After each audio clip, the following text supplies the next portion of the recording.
Sonic Mania. The weird thing about this game is it may or may not have happened.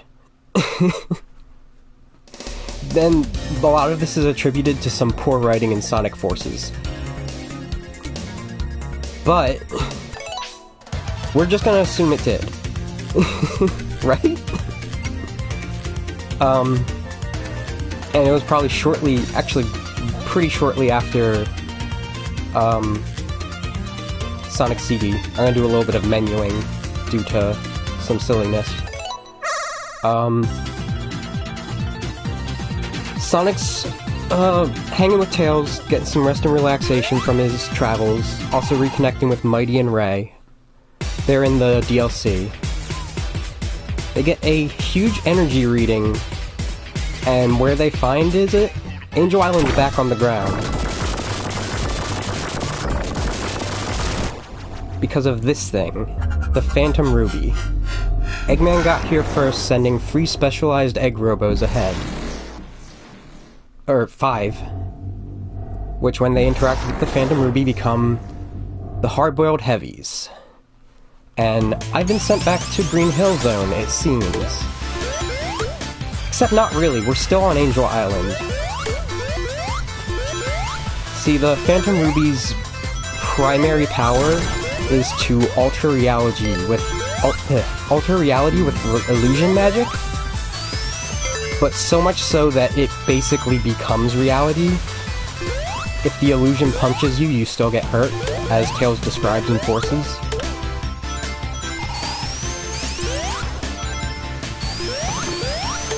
So we get remastered versions, sort of remastered, it's sort of copy and pasted to a degree, of classic stages. This first act is 1 and 2 from Sonic 1.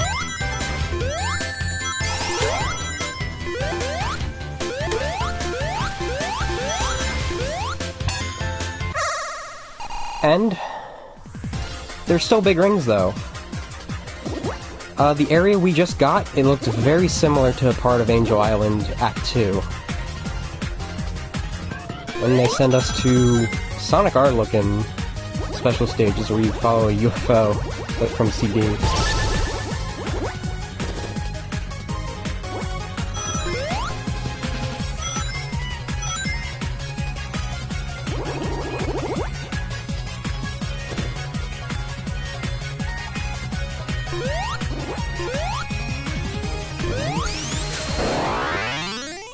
First one's extremely easy.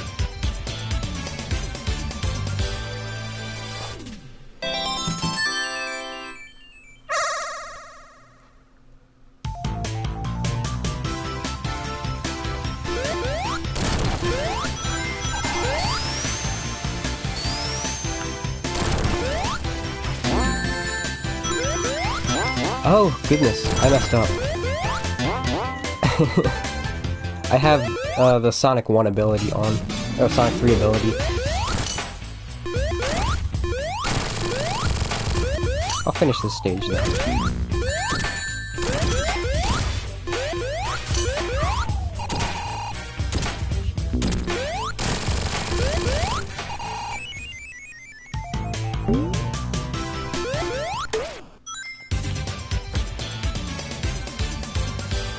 I really blasted through the preamble, huh? So in, yeah.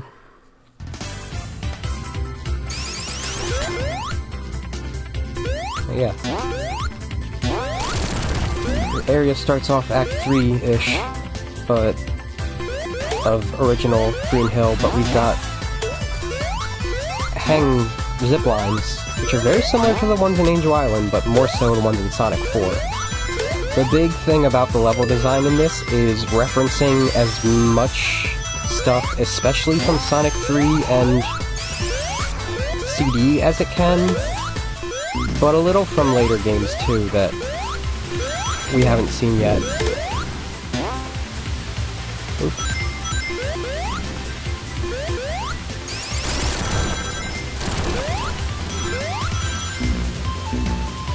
So yeah. There was DLC, I mentioned Mighty and Ray. When you start off Tails, Mighty, or Ray, you fly into Angel Island on the tornado similarly, but instead of Tails flying, Sonic is. It is the same for all of those, so I figured you could say that's how all 4 of them arrive to the island. Knuckles is a little different. I'll show that for a little after I finish this act.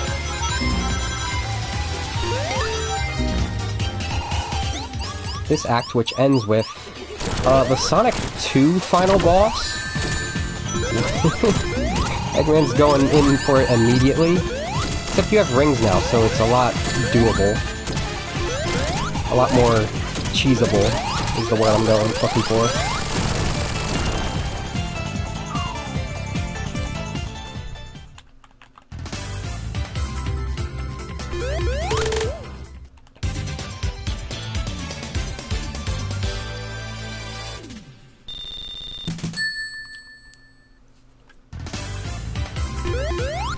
So, got the 5 hard-boiled heavies. Got Heavy King, Heavy Gunner, Heavy Shinobi, Heavy Magician, and Heavy Rider with their trusty Motobug, Jimmy. And these will all be bosses throughout this game. But what Eggman is doing... Well, I guess to a degree what the Ruby itself is doing is just sending to previous stages.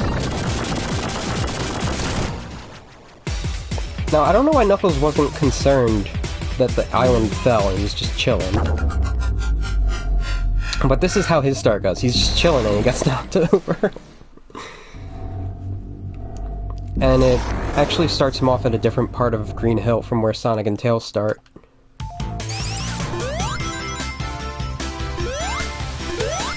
A part that actually reminisces a little bit of Mushroom Hill. This part especially. But it's mostly just underground from where the rest of the stage is. I just wanted to show that. The file I'm gonna be playing is we're gonna see this one to the end, which I have not cleared yet. I have not gotten the full Chaos Emeralds ending. And so we'll see how that works together in the continuity.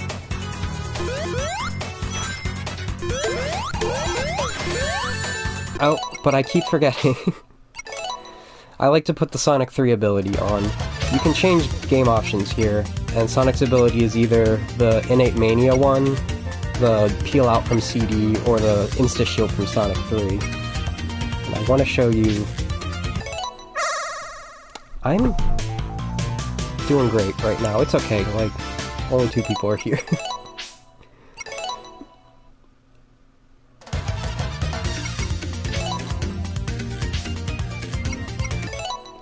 Okay. Our main playthrough, starting now.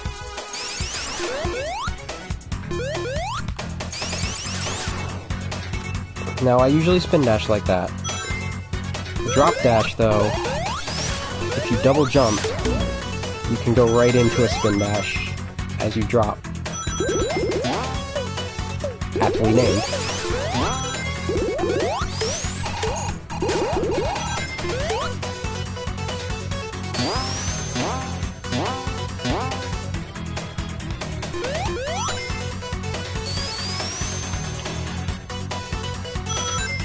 A lot of the stage setup to this is mainly going to be, especially for ones that are rehashes of Sonic 1 and 2, the first act is going to be just the first few acts together, and then the second act will be something completely different and freshly made up, but not entirely fresh. There's almost a degree of stage reuse that makes it easy to tell that you're still on Angel Island. weirdly enough.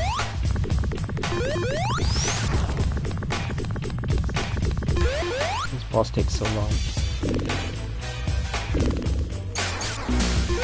But not if I supersonic, I realize. Actually, yes, if I supersonic, because yeah, we have all the Chaos Emeralds already. I know I keep doing that, but I really don't like doing the end special stages for this. They're very hard.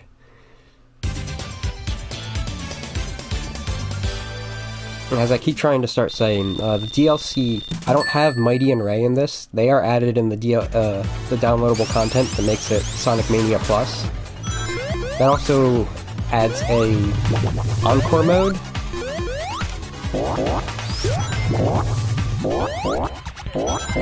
which acts a little like Sonic and Knuckles. You go through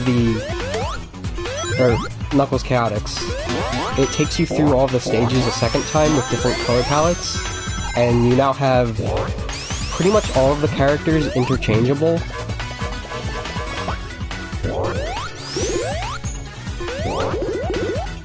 And you can use their abilities kind of like in a Sonic and Knuckles fashion.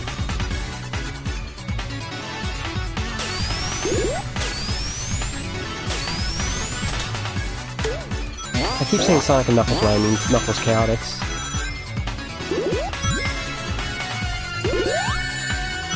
Nailed it. Nailed it. So you can see the grape juice, they're focusing more on the blueberry, made it into a pectin, add some green jello to it to bounce real high.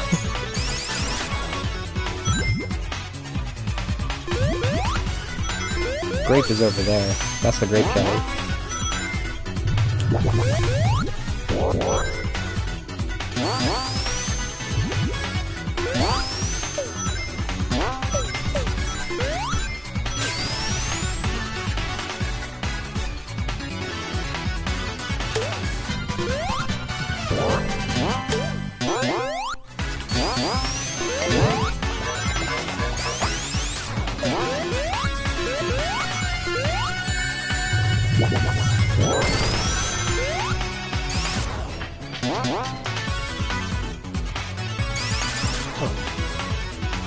Oh, I've never messed up that badly before.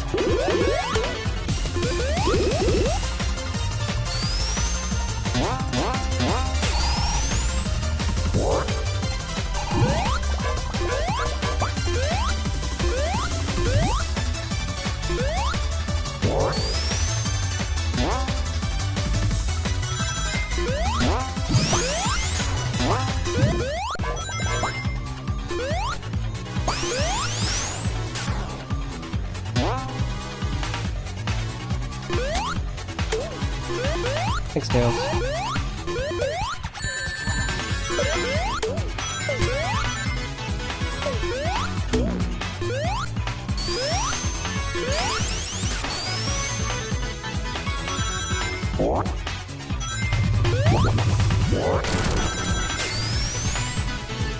Whole lot of tubes.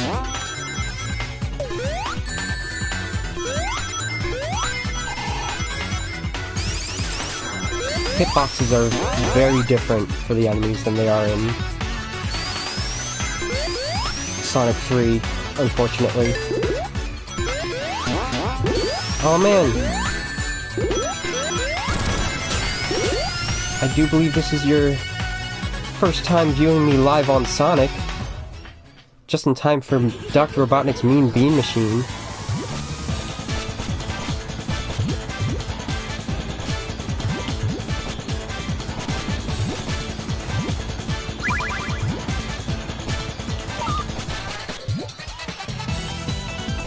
It is.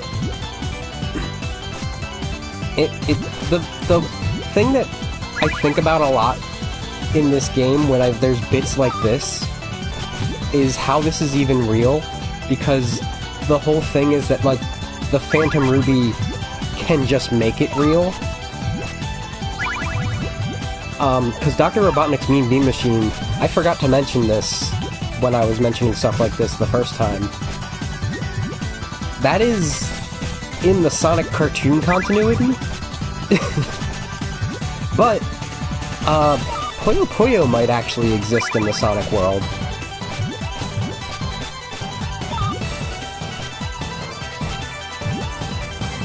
Yeah, it's more clearly explained in Sonic Forces, but it is very...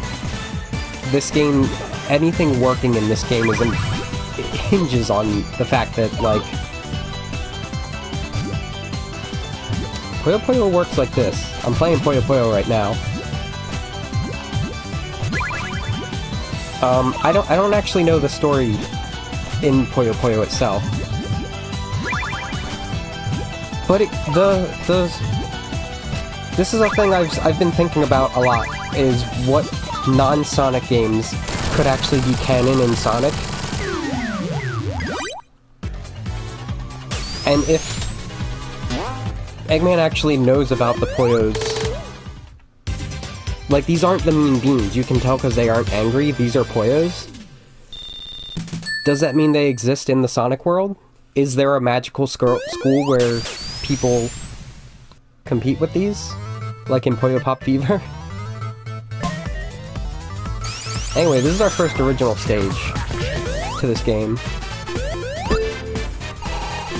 And you can tell, like, these original stages, the aesthetic is wild. Like, this is the kind of stuff where most other stages in Sonic so far, you could explain everything that's happening within the context of the world. This is just like, shit is happening.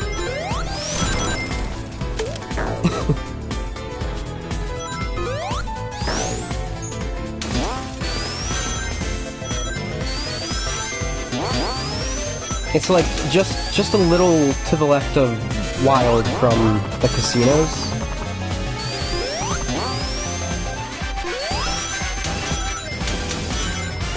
And again, later Sonic games, we do hack computers by karate chopping them and jumping into them. So maybe this thing is possible, this that's happening right now.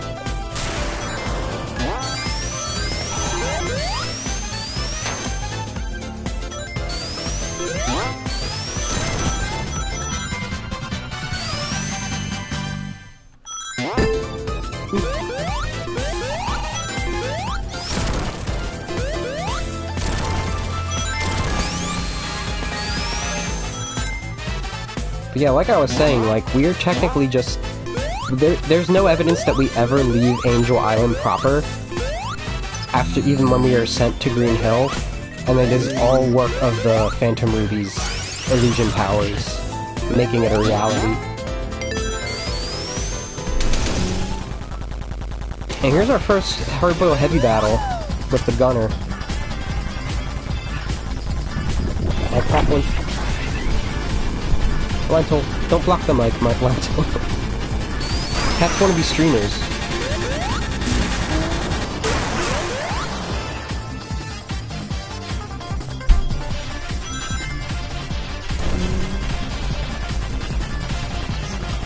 I'm glad you say that, because I feel like I'm sort of like the odd one out about that. There's a lot about this game that frustrates me. And I think part of it is, my own undoing, because I was extremely hyped for this to be, like, the ultimate Sonic game, in the way that everyone else assumes, like, actually feels like it is. Lentil, please. This is very unprofessional. God.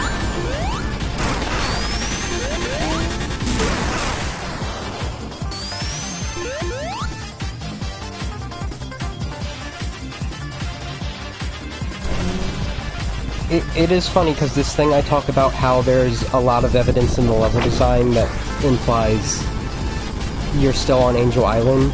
On an actual gameplay level, that is kind of annoying to me. Because this is sort of ultimately a fan game that was officially approved by Sega. And it kind of just does the same thing Sonic 4 did, and everyone else scoffed at Sonic 4. Except for me. It seems like it revisits all of the places, but it does it with even less level creativity sometimes, but then more level creativity other times.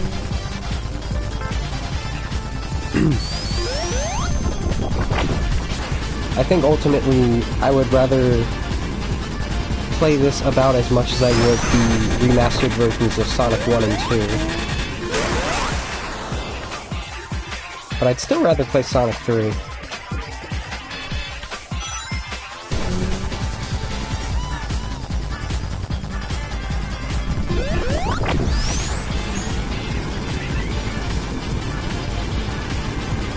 Oh, I did this wrong.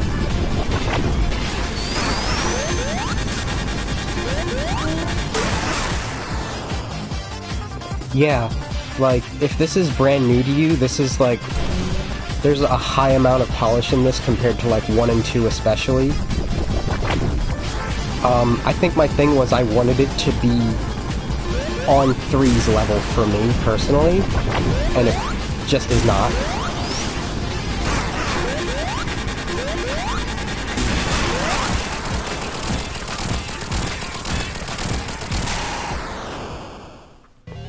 Like, I think it's a lot of it is very personal to me.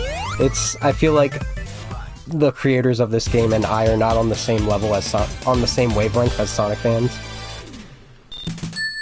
Also, it's really creepy to me when the signpost winks.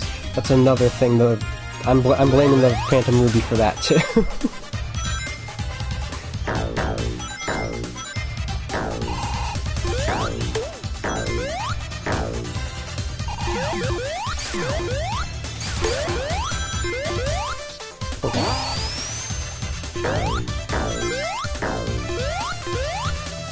It's like an entire ecosystem that is a studio here. It's fascinating.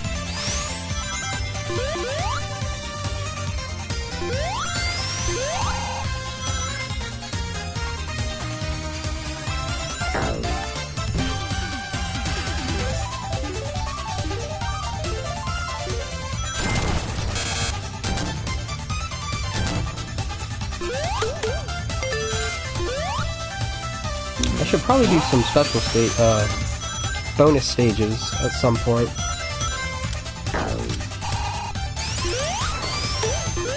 Another little reference to our whole Angel Island nature here. The random bonus stages are just Blue Sphere from Sonic 3. The first 14 of them are directly from Sonic 3 and Knuckles. And then there's a large chunk that are... I might just be 7 more that are original.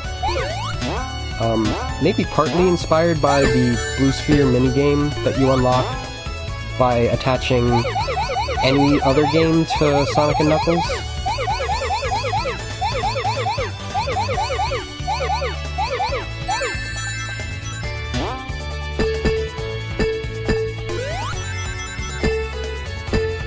I feel like that's incorrect.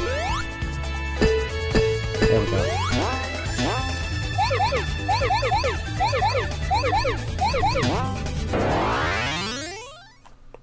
What? Okay.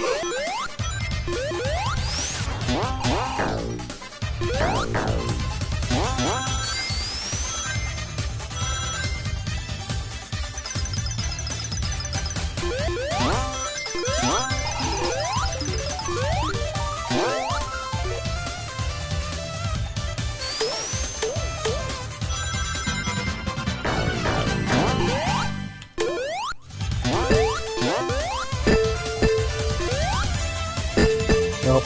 Okay, never mind.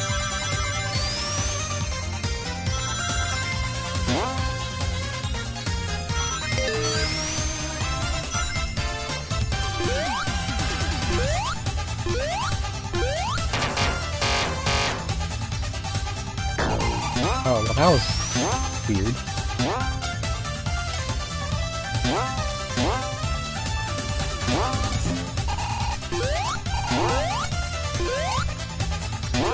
just want to go down. It's very annoying.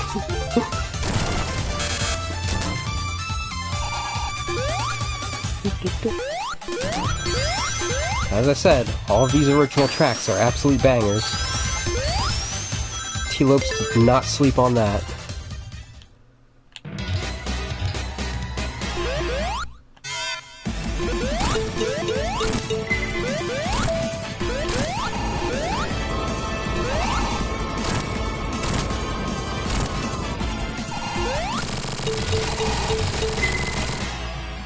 The usual technique to that is to make Tails go hidden. You can cause Tails to fly in this, kind of like in Sonic 4.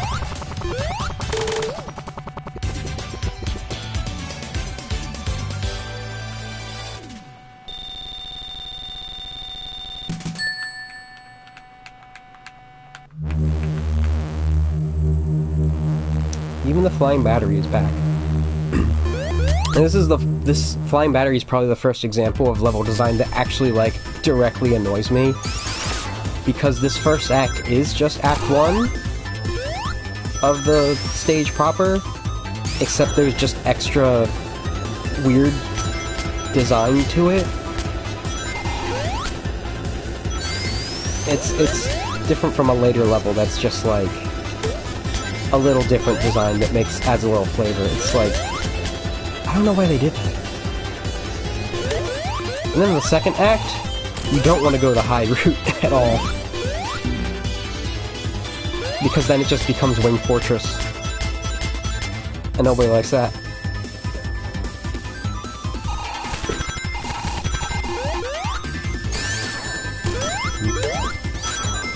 Oh.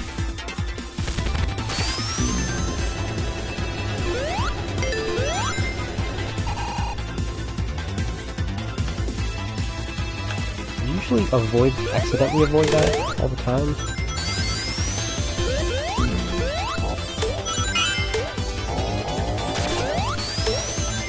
That is one thing that's particularly cool. Give the electric shield, you stick to these things now.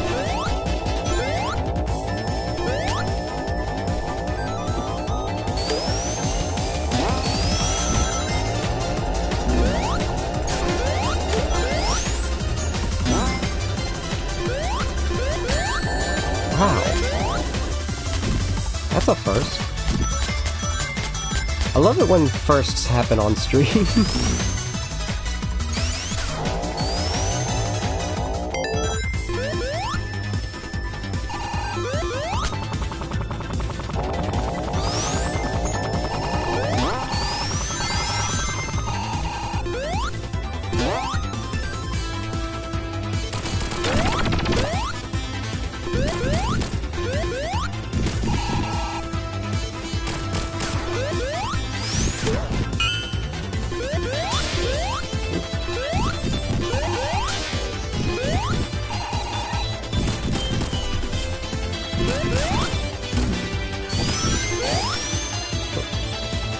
Another first.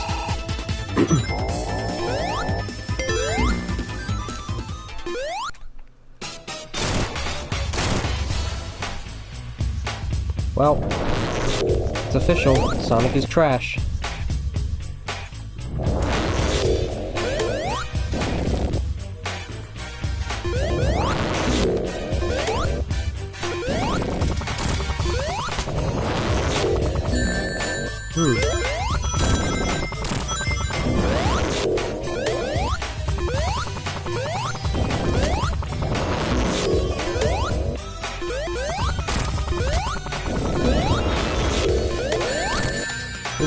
Hit it now.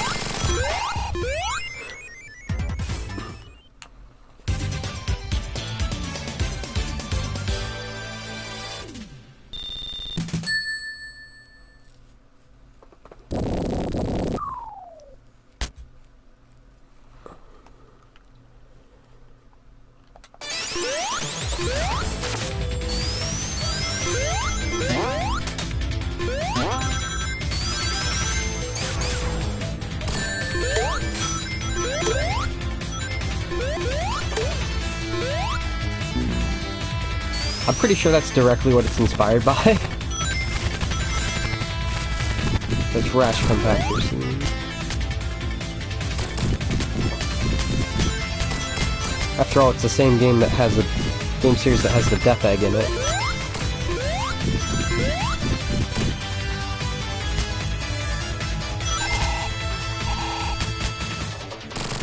Now, if you go the bottom route instead of the upper route that I complained about, we get wacky workbench mechanics.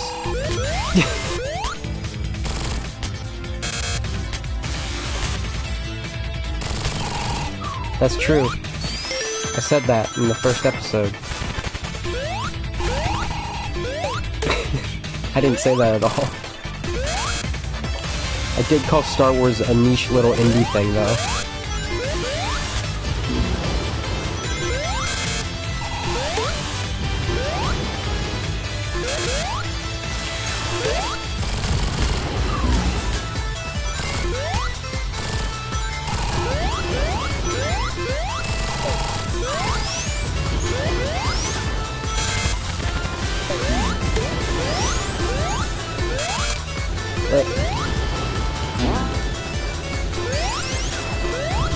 It's so weird how much of this I compare to Sonic 4 in their intentions versus the result of design, because there's no better example of how I prefer Sonic 4 than it is their thing where they say, hey, let's mash up Flying Battery with Wing Fortress and make something new out of it, versus this mess that I'm dealing with right now. You will only find opinions like that here.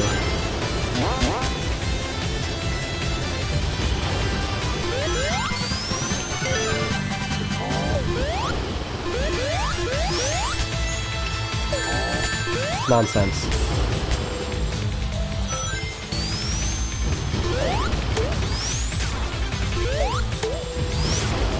We'll see that next week, though. It's actually a very good stage.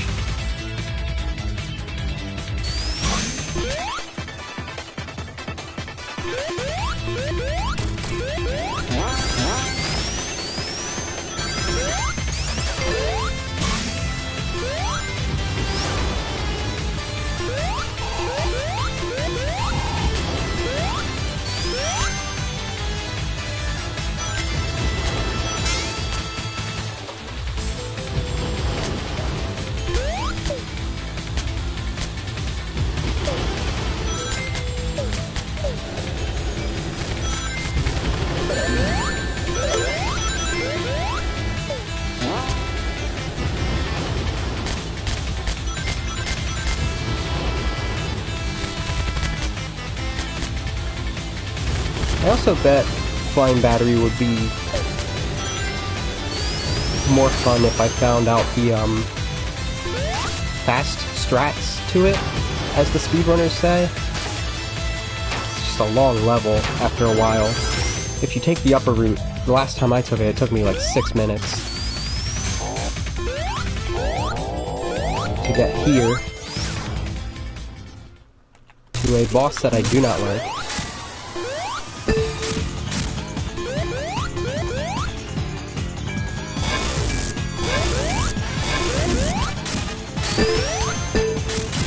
Boy.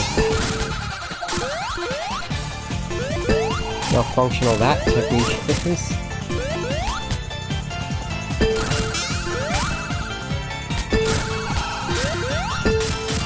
Oh yeah, this was a game over spot for me my first time. No, come on. Okay.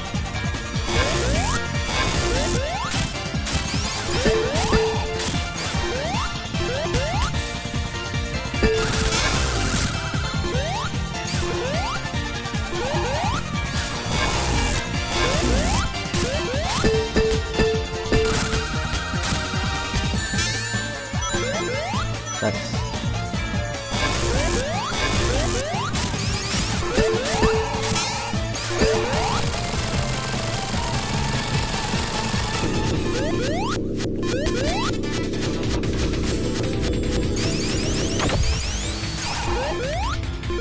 It fails.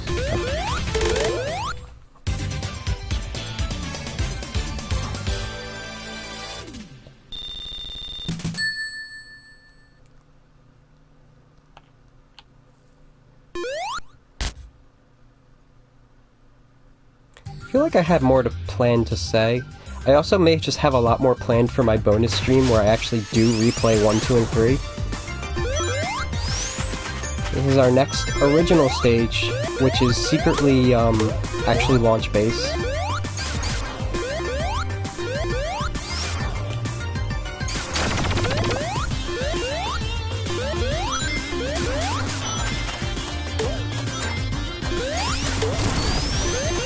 As you can see by that.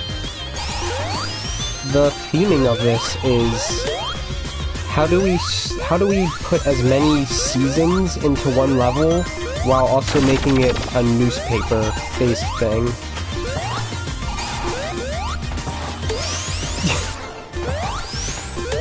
Which is a lot of words.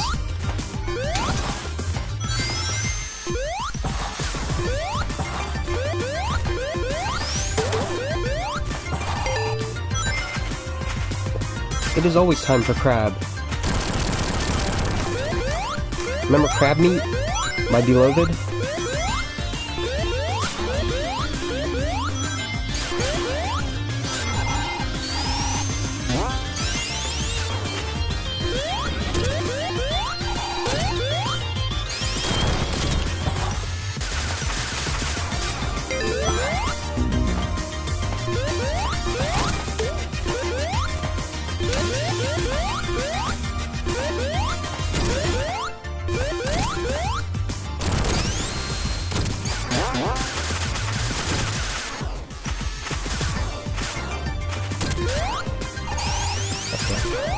Actually, I'm very curious what happens if I go into this. Oh, duh! Sonic 3 rules. Honestly, Knuckles Chaotix made me paranoid about that. I did not want to do the race stages again in wireframe.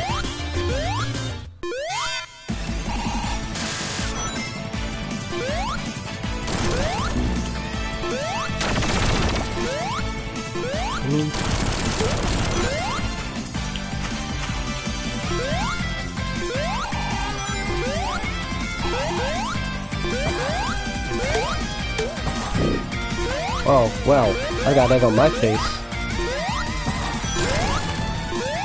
Can't use the fire shield power in a place that's only accessible with the fire shield power.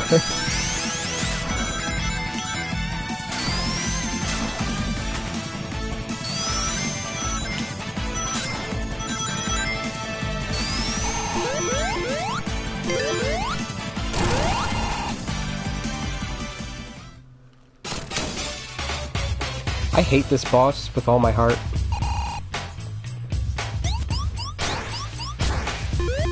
Okay.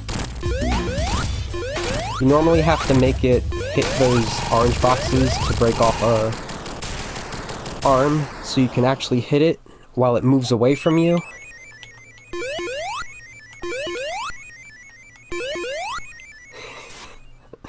Oh man, imagine Eggman voiced by J.K. Simmons? That'd be phenomenal.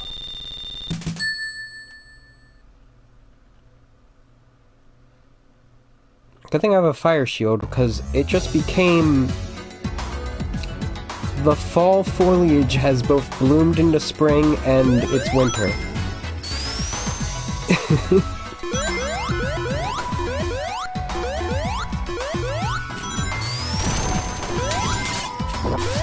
And everything's made of ice.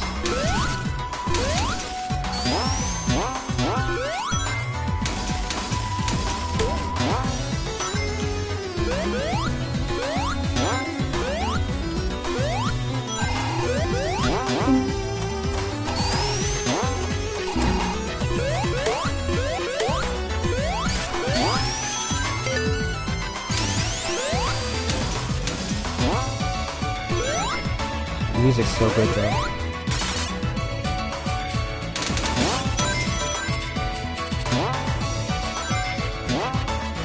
Wait. Okay.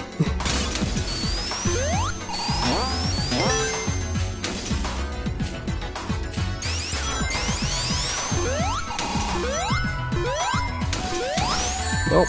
Okay.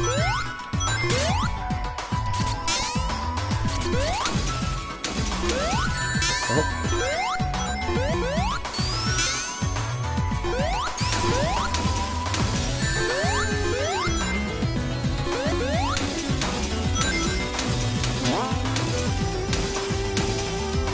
do I get out of here? Alright, Tails. Do the honors, please.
We got Heavy Shinobi.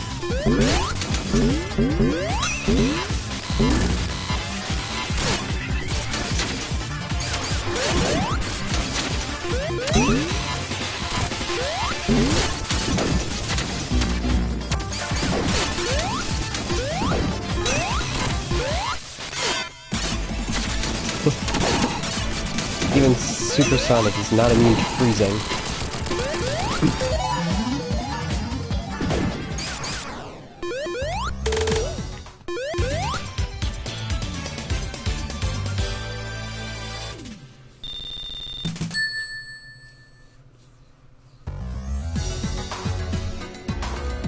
Now here's a fun thing. Eggman has Little Planet on his monitor. And we have no way of really saying if we are actually going to Little Planet or not. Or if this is actually just Marble Garden Zone, which it's totally just Marble Garden Zone.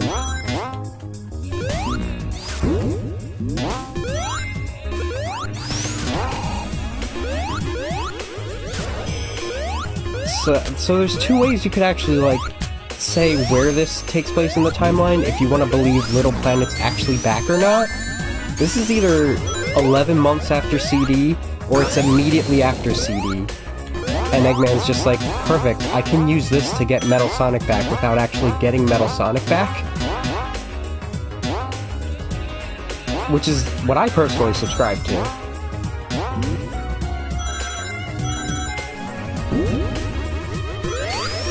But he can't, like... It's like, simultaneously...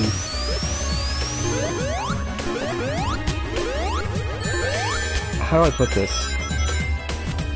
We are simultaneously still on Angel Island and actually still interacting with Little Planet's features through the power of the Phantom Ruby's illusions. Like, Little Planet's gone, but we're there. And the reason I think this is so soon after Sonic CD, for that matter, is because we don't exactly have another game between this and Sonic 4. So it feels like this is, like, Eggman made these specialized egg robots, but ultimately he really understands how much use he can still get out of Metal Sonic, and just doesn't really have a good plan until he can get him back.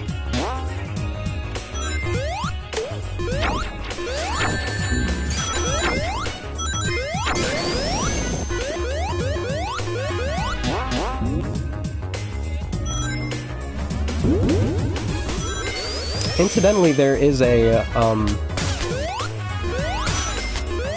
the animated feature, Sonic Mania Adventures. It does feature Metal Sonic, and it also, like, it's completely irrelevant to this plot, It's not, like, trying to be canon or anything. Because it takes place on Angel Island, which is on the ground again. For reasons that aren't explained, but Knuckles is carrying around the Master Emerald, so there's that. And Eggman's digging for Chaos Emeralds with the help of Metal Sonic.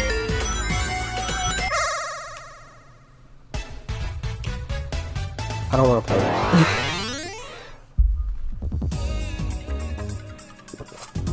And there's one reason it doesn't make sense, is it starts with Sonic reappearing through a Phantom Ruby warp, which I have not seen enough of the true ending of this to understand yet. It seems to be related to Encore. But if you completely ignore that, I think it would be fun to make it happen immediately after Knuckles Chaotix. Like, Knuckles parked Angel Island and took the Master Emerald with him for that. And like, right after Knuckles Chaotix, Eggman takes Metal Sonic and is like, quick, let's get the Chaos Emeralds that seem to still be here while nobody's looking. That would also explain why Mighty randomly shows up while Ray is looking for him on the island. Because he was just with Knuckles. It just seems fun to me to do that. Anyway, Stardust Speedway Act 2. This is the best example in the game of when I do love what they do with the revisiting of the stages. All the other levels I've been saying, it's like, they just, like, rehashed acts and filled in the gaps with mechanics from other stages. This just genuinely feels like Stardust Speedway Act 3, and I love it.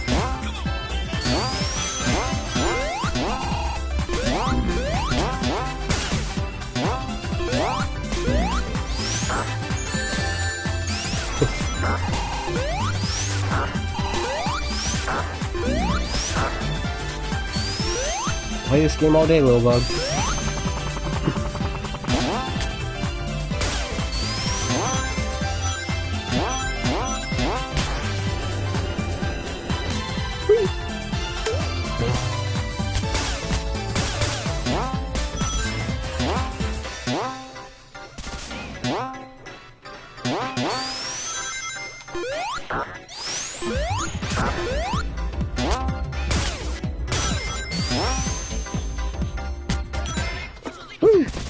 That was a Sonic Rush mechanic.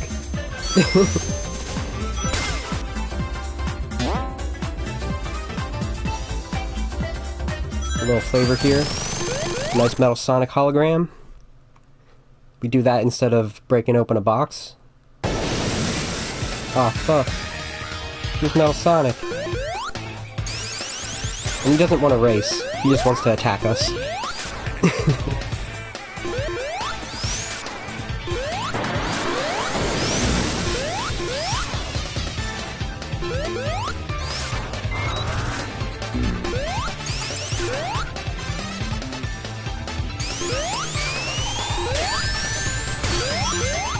That's our first time actually chronologically seeing Metal Sonic roll into a ball. I like that little touch for reasons. But yeah, goddamn, this is such a good remix of Stardust Speedway Bad Future.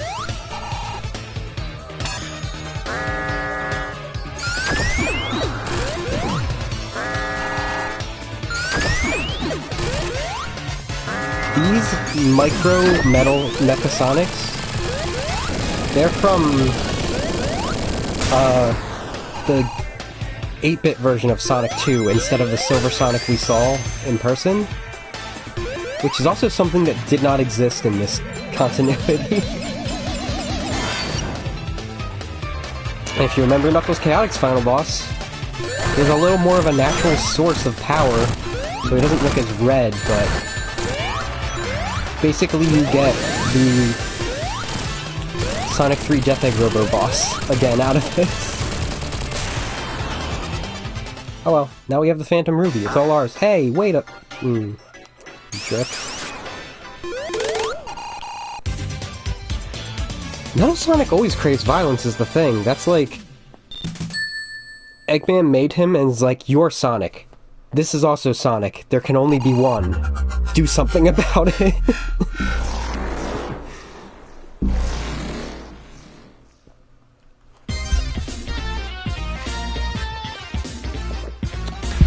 So, we got dropped from a planet into Hydro City. Or did we? Again, we could have just been at Carnival Night Zone and wherever, just circling this island for forever in the Ruby's illusions. Who could say? All we can really say is that almost none of this is real. Hydro City's an actual location on Angel Island, but it's distorted. It's distorted in a way that personally offends me. As you can see, there's these spikes that you've never seen before if you've only ever watched my streams as your exposure to Sonic. They are from Labyrinth Zone, and I believe I am owed financial compensation to have to put up with Labyrinth Zone mechanics being put in my beloved Hydro City. I'm still waiting on that.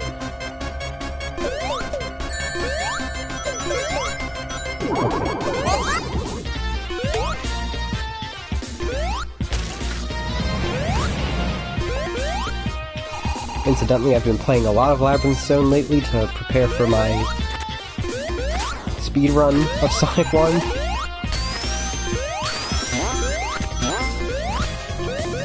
There is one stage that I'm going to allow extra time. Well, they're detectives, not lawyers.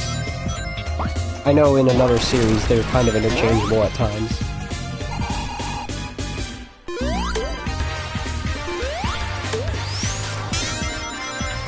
That's a good question. I don't know, maybe Rouge has someone she can hook us up with? She does work for the government. Get it, Tails? Why doesn't it work for Tails? Fungus. Also these, like, floating blocks here. Like, I don't know why they're floating. Those were always connected to something. It's like Spring Yard Zone over here.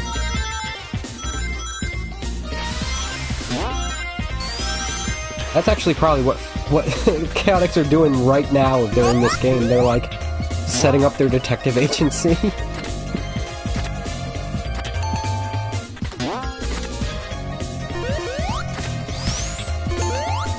Tails has not learned the, submarine thing yet.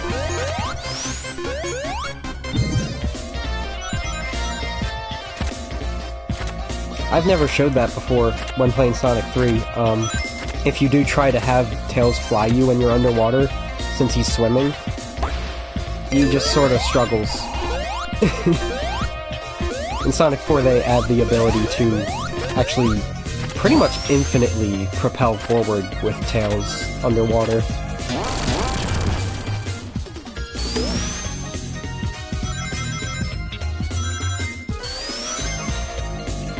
Tails has been training in the upcoming years.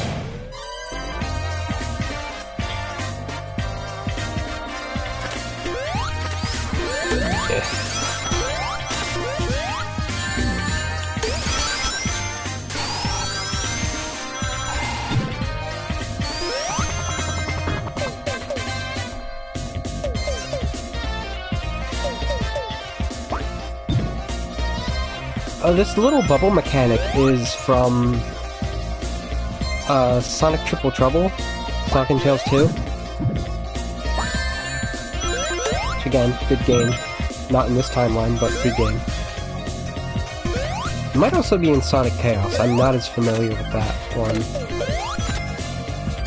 I actually own Triple Trouble.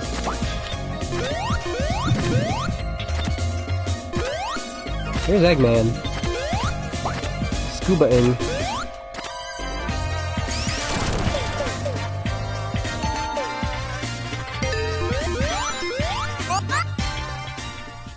could he possibly scuba-ing for?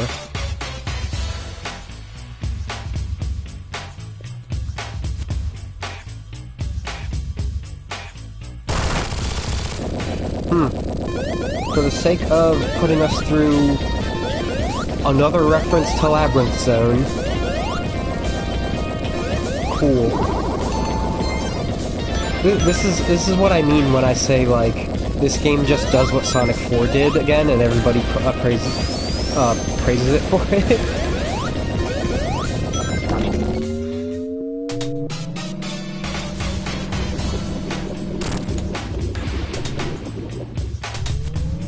But then this is pretty cool. We steal his Eggmobile again. We did that in Launch Base Zone. Now the tides have turned, because it is basically the boss from Sonic 3's Hydro City, but...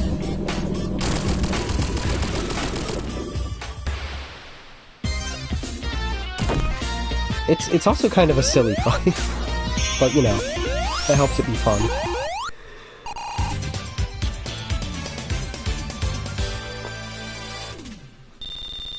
A lot of silliness in this.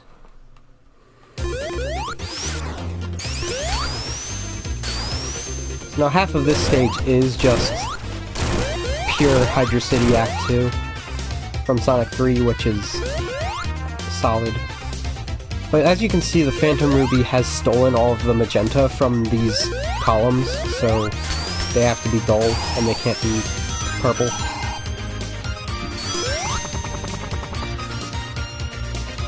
Phantom Ruby causing so much trouble.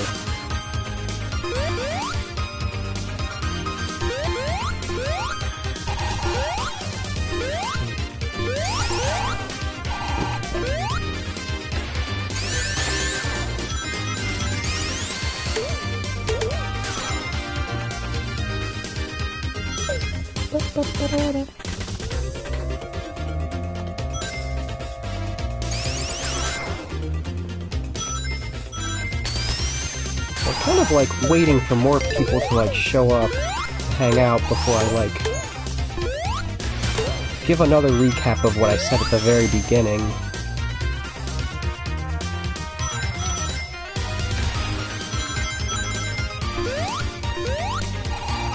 I don't want to go in depth on why this game might not have happened until I actually do the final boss for this file.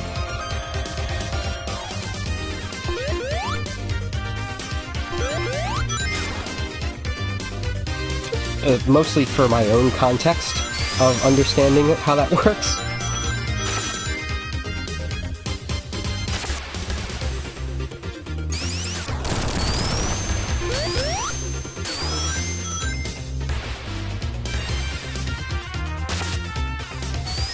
Notice the backgrounds, like, of all of these stages that are native to Angel Island, the backgrounds are definitely different from how they were before. For Hydro Cities particularly, it, like, really enhances the, like, cathedral-looking backgroundness to it.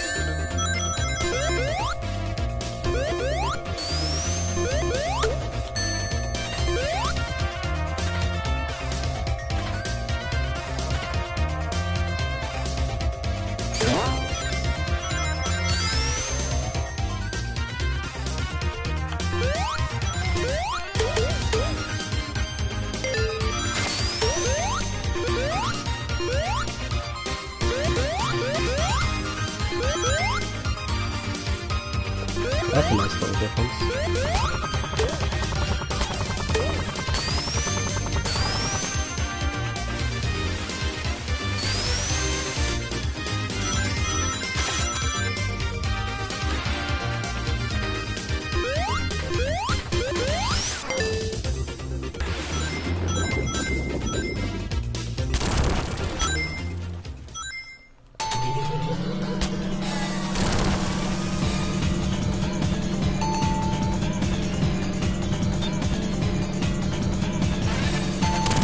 Bombs.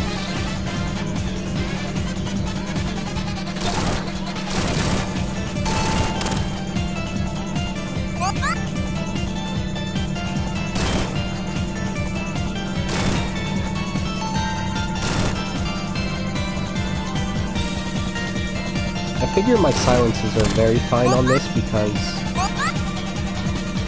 the music's such a jam.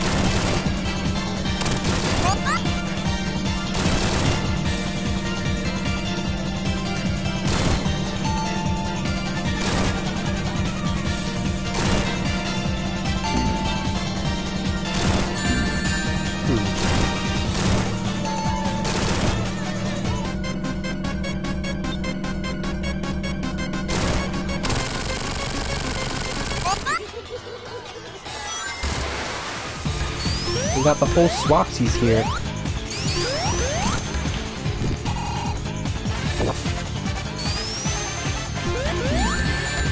Nonsense. Absolute nonsense.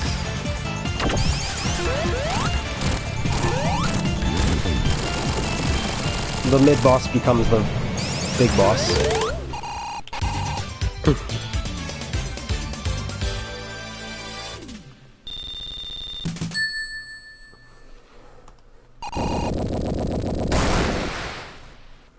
Woo!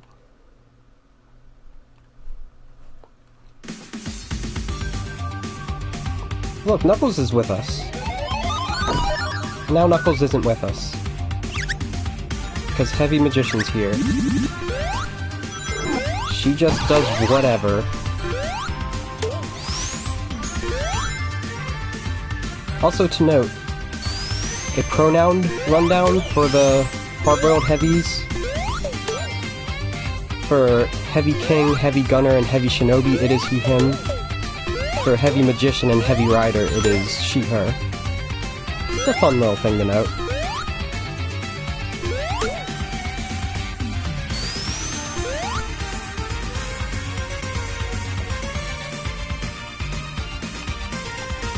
But you always gotta, if you're rehashing old Sonic games, you gotta put your Sky Chase mimic. Sonic 4 does it too. I think it's cooler in Sonic 4. But the aesthetic of this stage is really cool. I think the Act 2 of this, and also Knuckles' Act 1, might be my favorite original stage.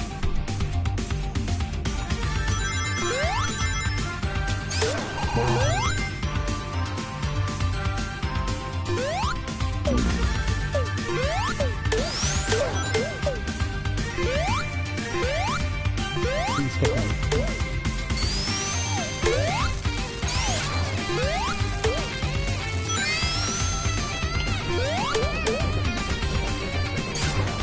Weird, okay. So when you're Tails, if you spin dash on the tornado like that, you will exit your spin dash immediately and start running, so like, you'll get hurt if you hit an enemy. It doesn't do that with Sonic, weirdly enough.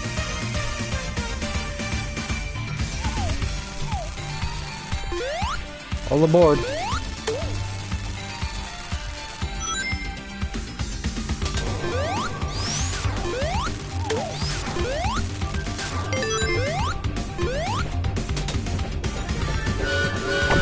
This little train's actually just a little excuse to give us a checkpoint before the boss. Because Heavy Magician has another trick up her sleeve.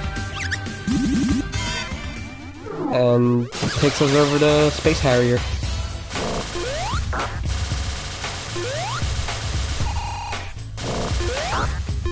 Space Harrier is a Sega game, classic Sega arcade game that has a lot of perspective combat, like the way this thing is jumping. It's how this was inspired.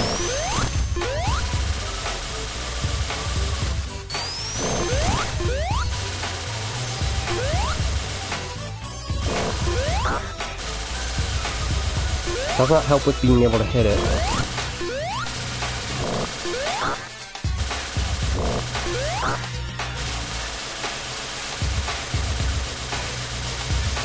Until it does something like this.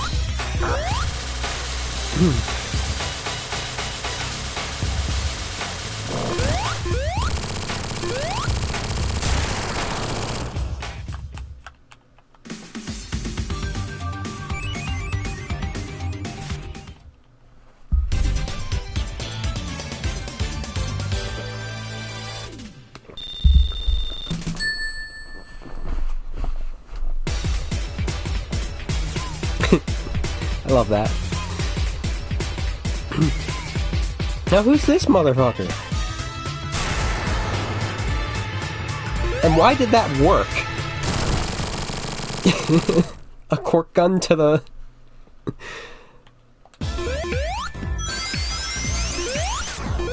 to the propeller? Yeah, that was... at least visually speaking, that was, Fang the Sniper in Japan, Mac the Weasel in the US. They have only appeared in Triple Trouble and Sonic the Fighters, which neither of those games take place in this timeline.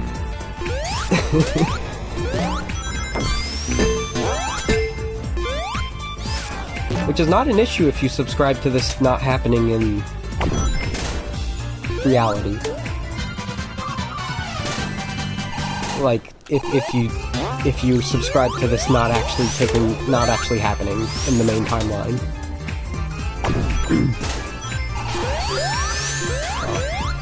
You're supposed to bounce off the ring box. These things.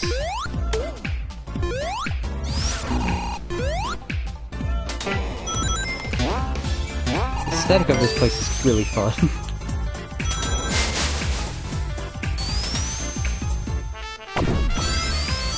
See, there's a wanted poster over there for Knack.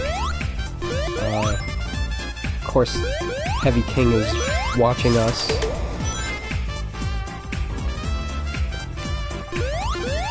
So maybe should have planned that a bit.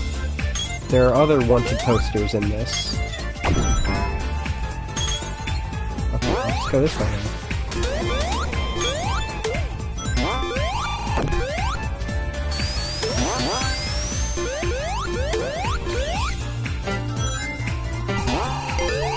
I don't think I'm gonna see them, but they're for, Beam the Duck, or Beam the Dynamite, as he's more specifically called, and Bark the Polar Bear, which are two characters exclusively to Sonic the Fighters.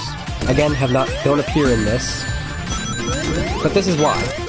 They're not actually here, it's just Heavy Magician pretending to be them. Which is not to say they don't, like, exist. But we don't see them for real in these games. In fact, you have to assume that they do exist, because, like, where else would the idea come from? Much in the same argument as the Puyo Puyos that, Eggman generated for Chemical Plant Zone.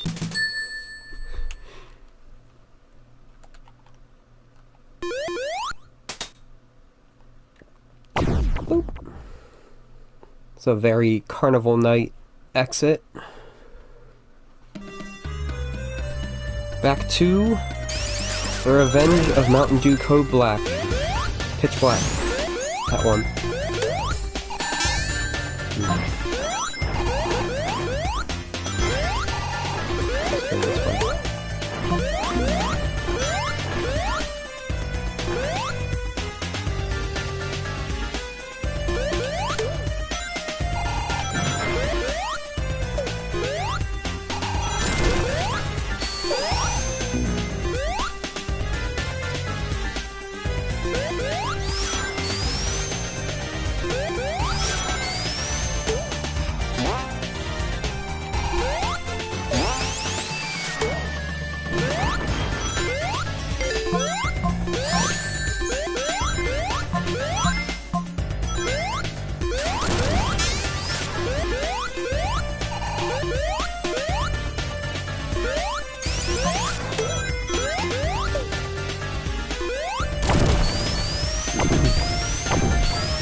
I have been 100% taking, with a few, like, level detail differences, taking the Sonic 2 path through this level. It is not very altered.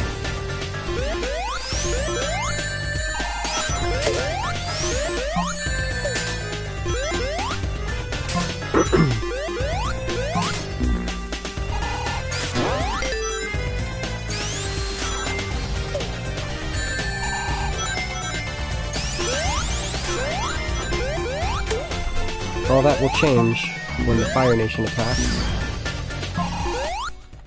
Hi, Bob.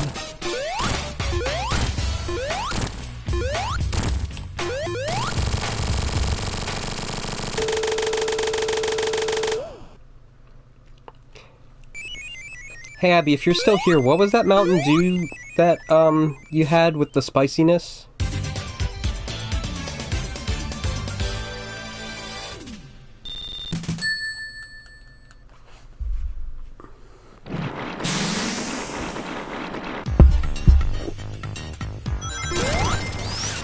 Yeah, we're not dealing with Pitch Black anymore, we're dealing with that.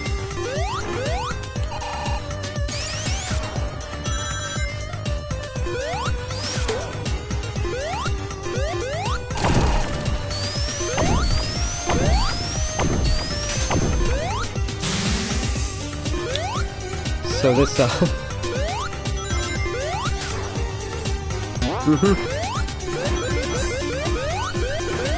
So, they had to fit in a mechanic like Sandopolis Act 2 and somehow, and they gave it to us what I think is perhaps the most frustrating way they could have, because you actually can't see through the smog and it will start draining your HP, because unlike on Angel Island the first time it was set on fire, Sonic can't breathe here. Unless we clear it out. I cannot fathom what mechanic is actually happening, like, in a real-world context, that outdoors pulling a lever clears pollution. I don't know, get me one of those for real.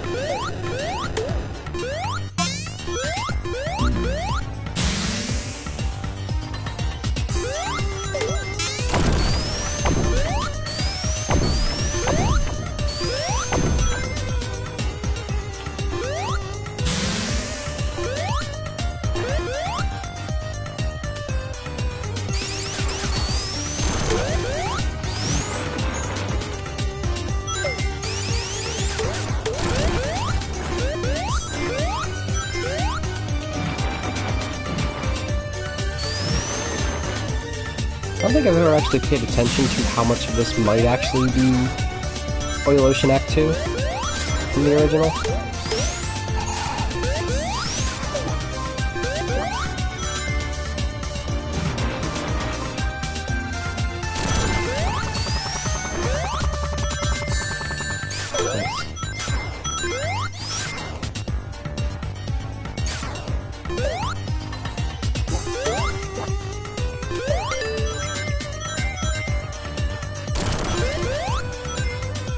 So you can go into the submarines to clear the place out, but it also clears out if you go and fight Eggman. Who does the Oil Ocean boss with a little extra flavor, that flavor being octopus.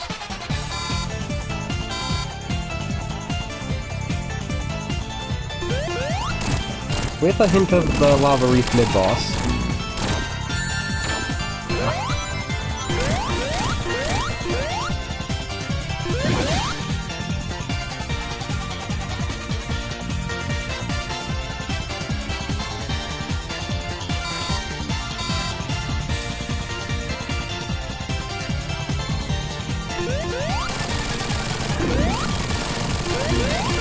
There's only one more hit. If I didn't get hit by the gun, it would have been fine.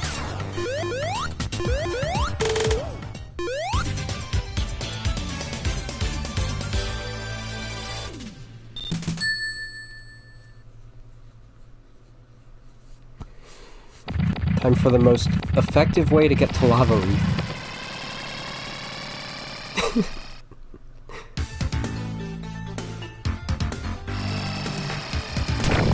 I also realized these submarines remind me of the ones from Marine Madness and Knuckles Chaotix. Okay. Cat in front of the mic.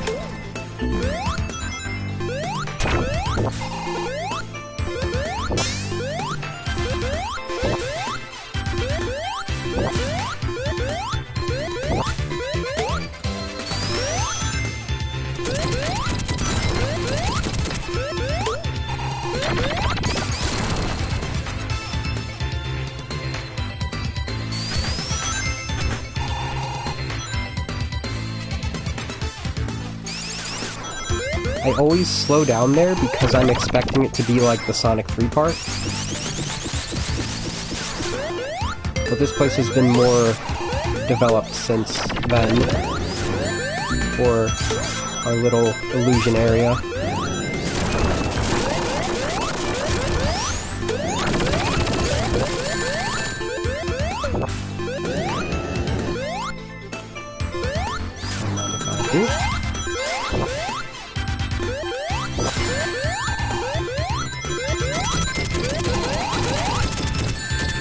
Smart.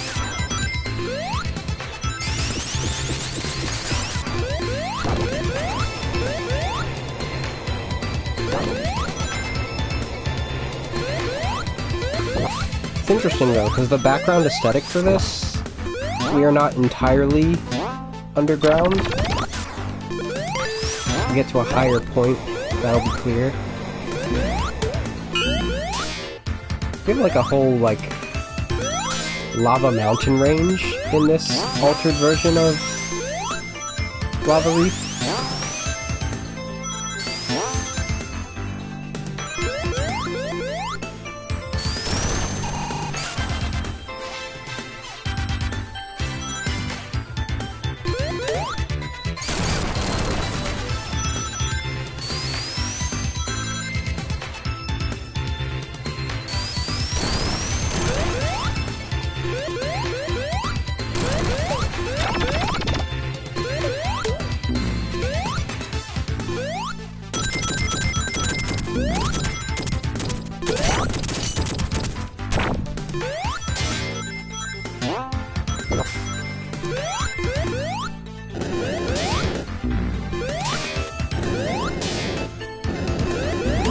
Come on, how long are you gonna stay there? Alright, that's super weird. When I was playing this as Tails, if I hit the gas cloud at all, I took damage. Also, the hitboxes for the, flying wormy ones are really weird. I'm having no issue with that as Sonic.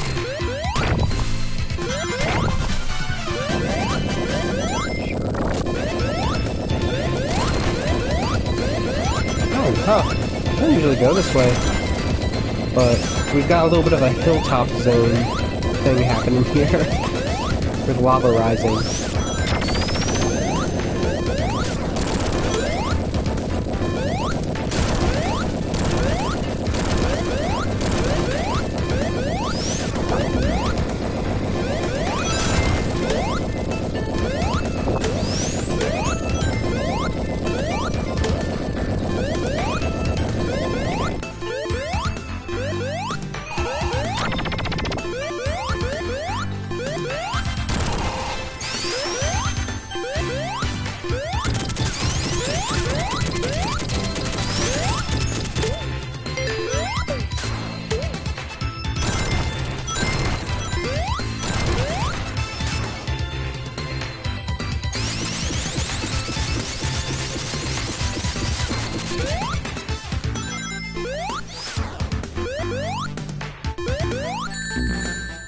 Like that. I don't know why that hurt.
fun little thing if you skip that cutscene after you start fading into Act 2. The color palette for the stage will get stuck on however faded in it was. Oh, this way.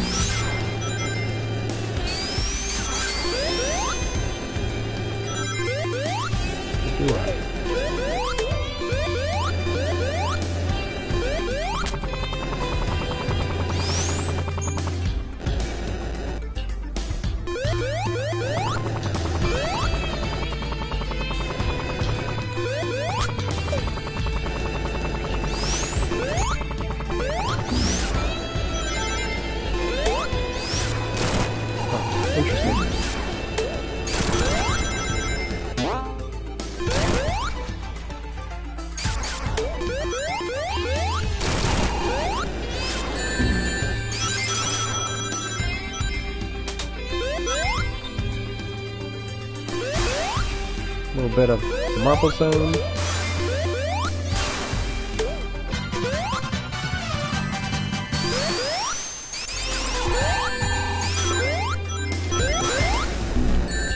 Nice jump.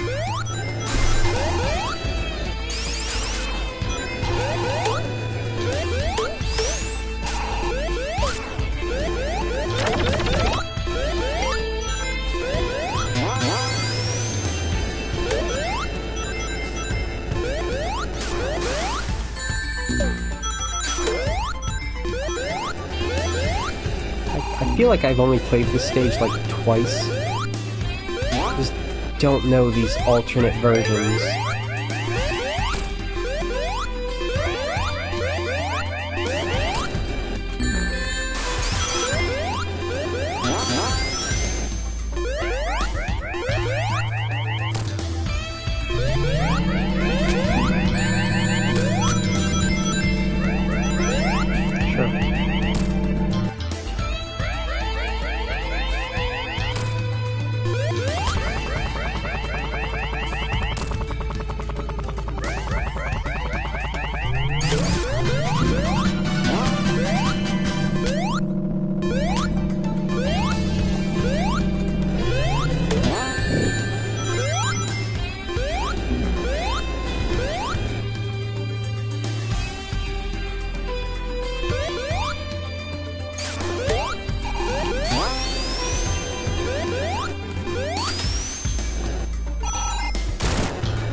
What's that in the background? We usually would see the death egg there.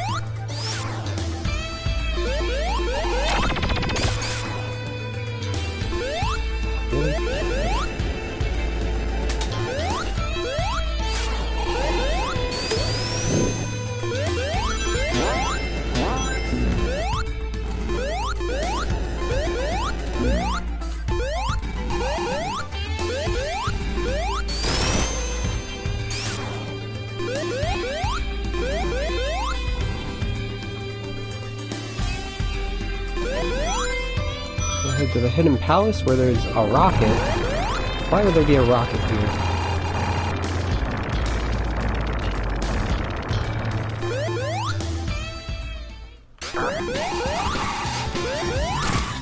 So we can fight Heavy Rider.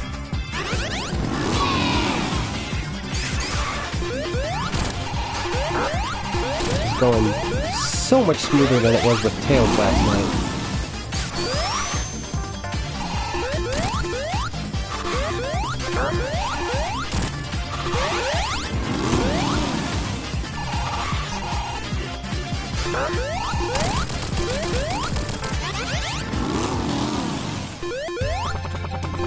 Yeah.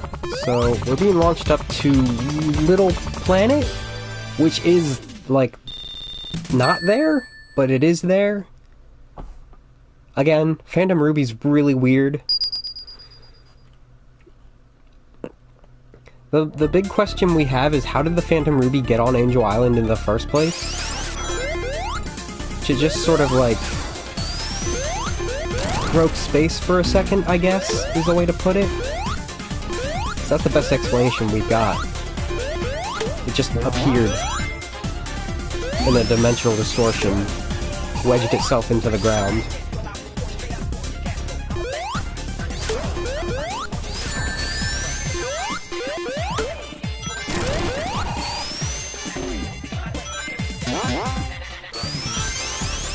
A lot of this version of Metallic Madness it feels very scrap-brained to me.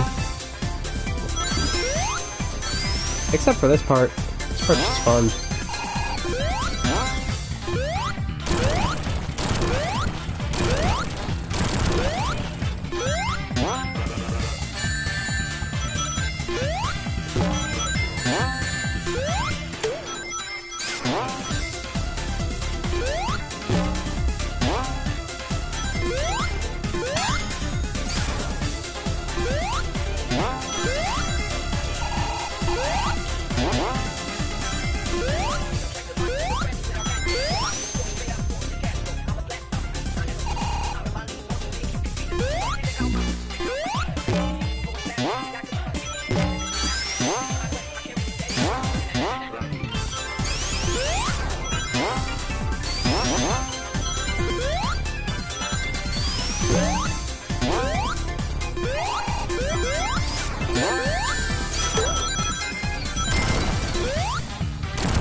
Alright, sure.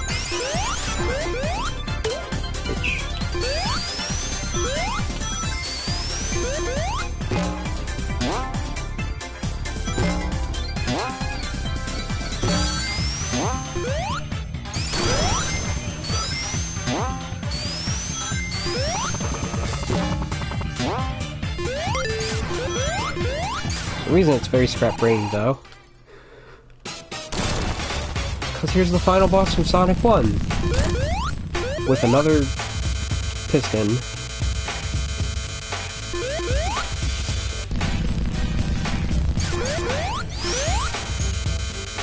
I think Tails is stuck on the other side of the wall.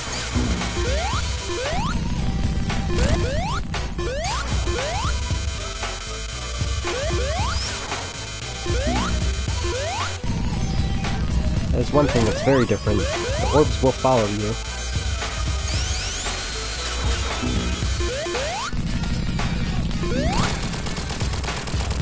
Well, it's not quite done yet.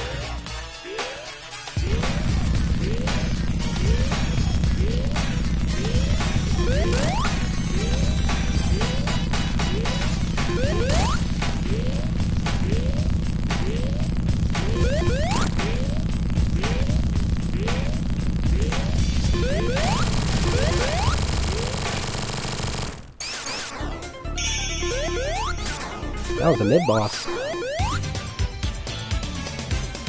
Eggman doesn't usually get in on the mid-bosses, but in this he does a lot. With the hard-boiled heavies and Metal Sonic abound, it's just whatever works for level cohesion. They get really nuts with the Shrink Beam in this.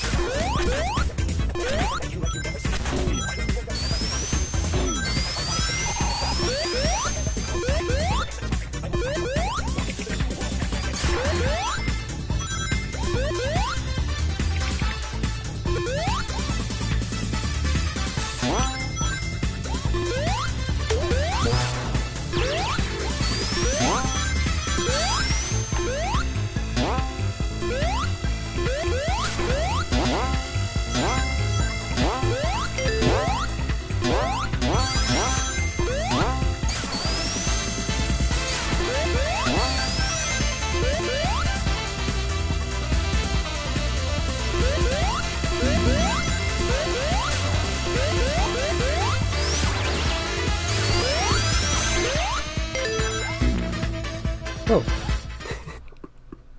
Cool.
Always with those things.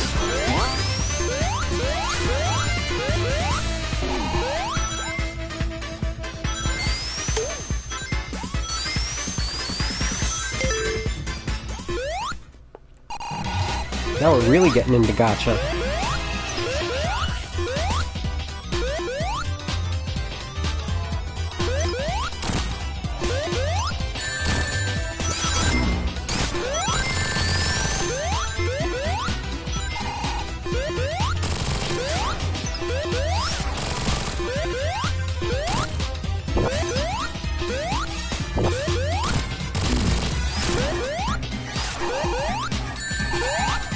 I guess Tails can't get the gacha.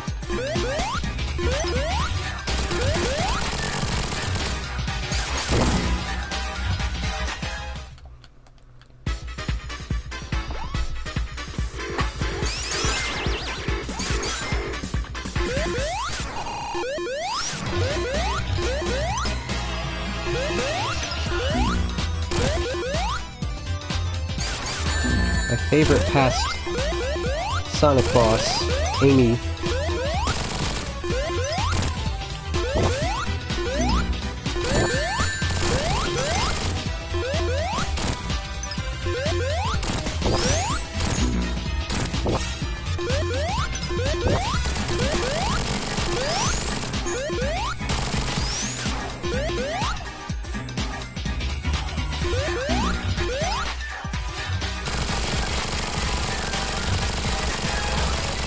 Sonic's kinda like hedgehog sized like this.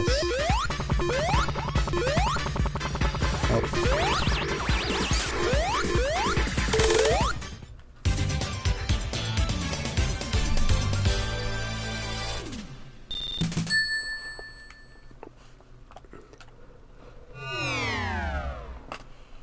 That's not the final level. There's something bigger waiting for us.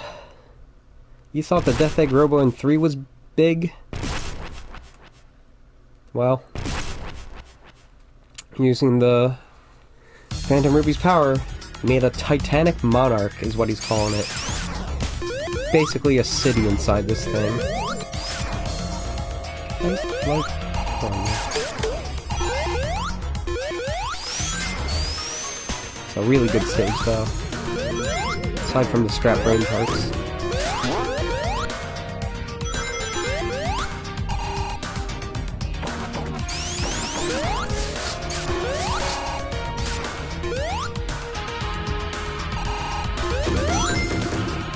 Something very Carnival Night about it.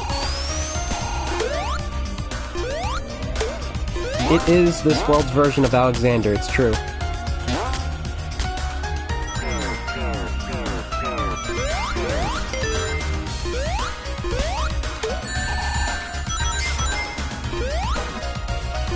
These Death Egg things, they will break apart much sooner. Well, okay, that one didn't. The one I was playing as Knuckles did.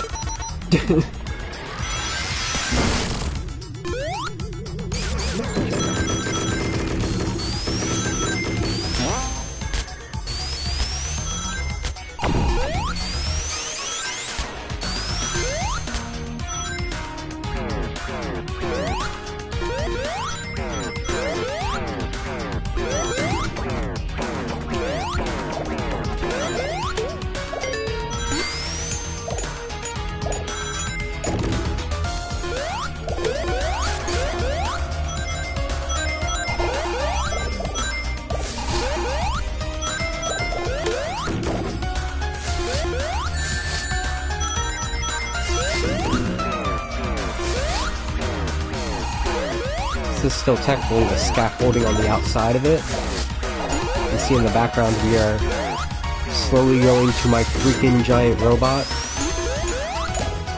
To paraphrase Queen from Deltarune.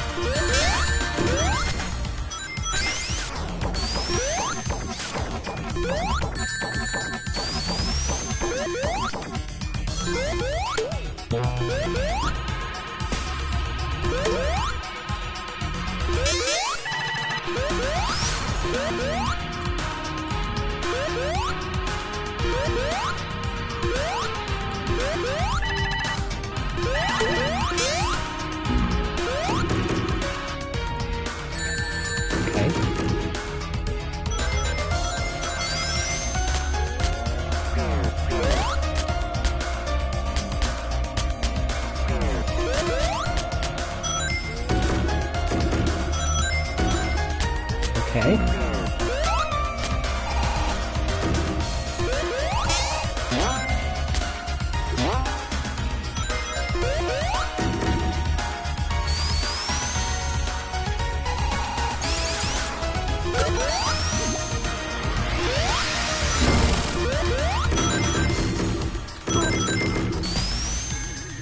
I'm in a very interesting position right now to try and make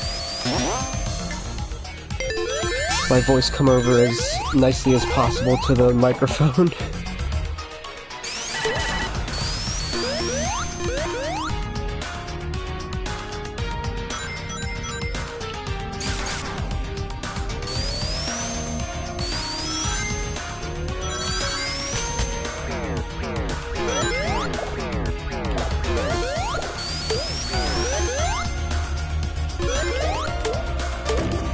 Oop.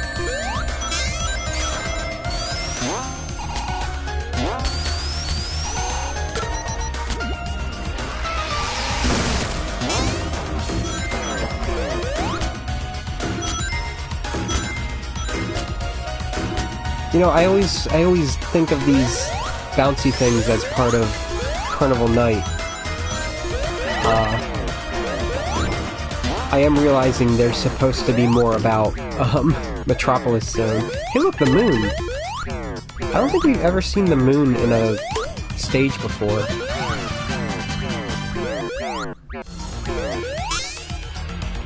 Which also I feel like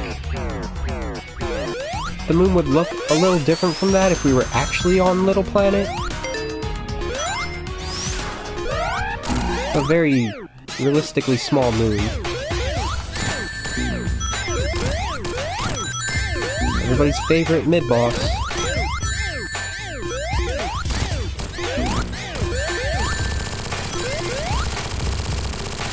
But with a twist this time.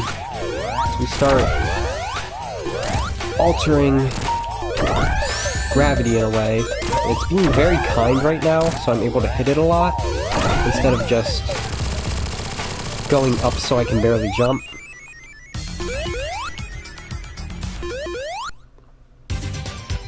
But it gives a very Death Egg feel.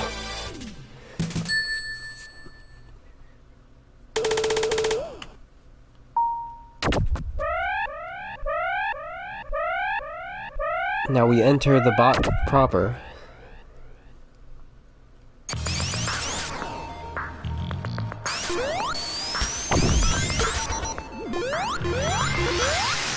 Oh, you can jump, okay. I didn't know you could jump out of that thing.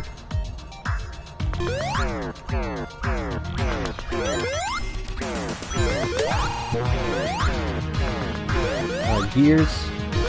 Got our stained glass. Everything you expect to see inside a giant robot. The cool thing about this stage is there's basically just 4 segments you have to go to in any order you want. You transport between them in a magenta haze, which is pretty much what we're used to at this point with the Phantom Ruby's shenanigans. So it's like the actual size of this, the insides of this thing are, who could say?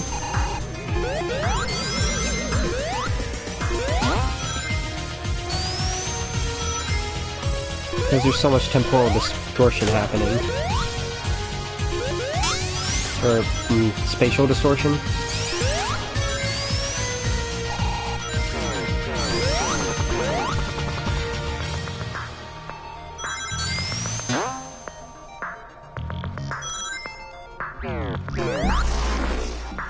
And then the sides will close off, so you can go to the next one without repeating.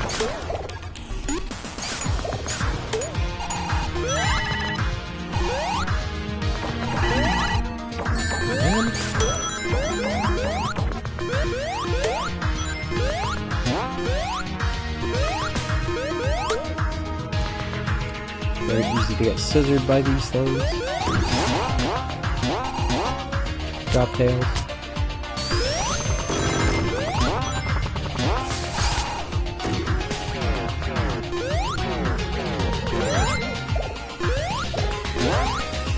Excuse you.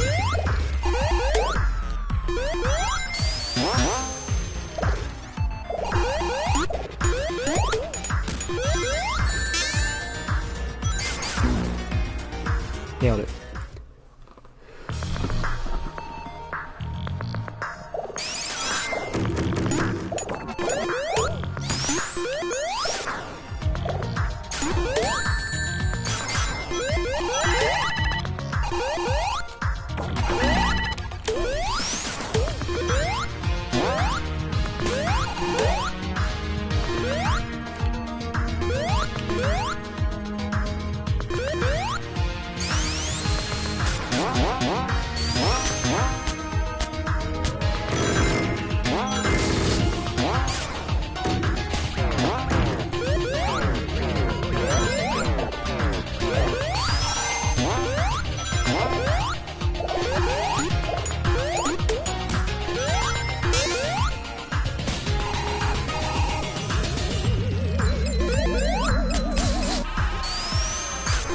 I have no idea what that thing does if you let it close in on you.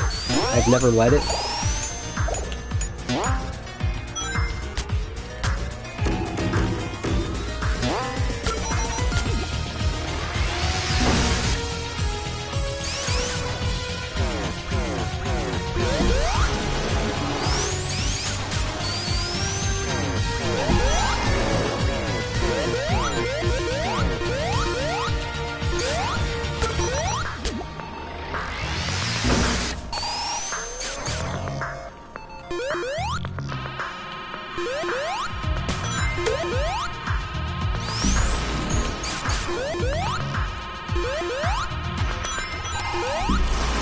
Why was that one still moving? Okay.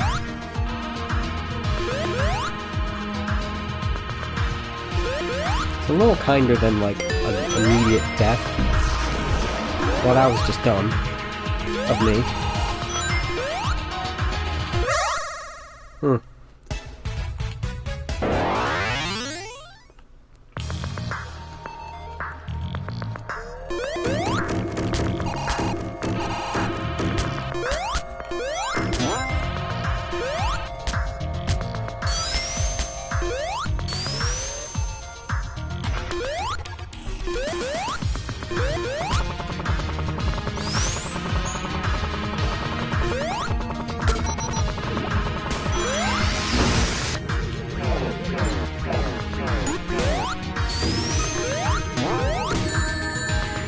Okay. A lot of stuff just happened there.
All four, we just gotta warp.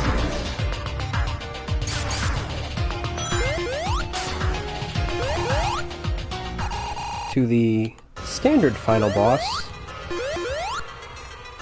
where Eggman uses the ruby in a powers armor that is orbular, of course.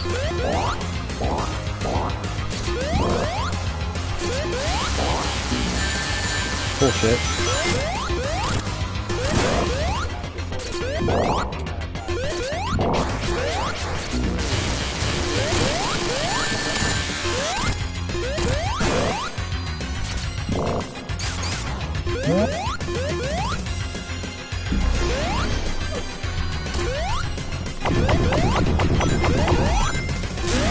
Of course, the heavies are here.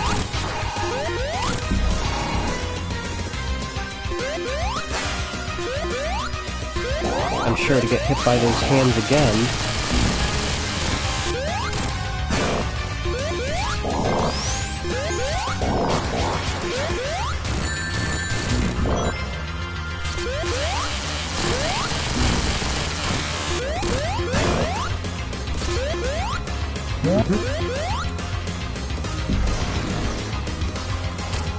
You'll notice we didn't,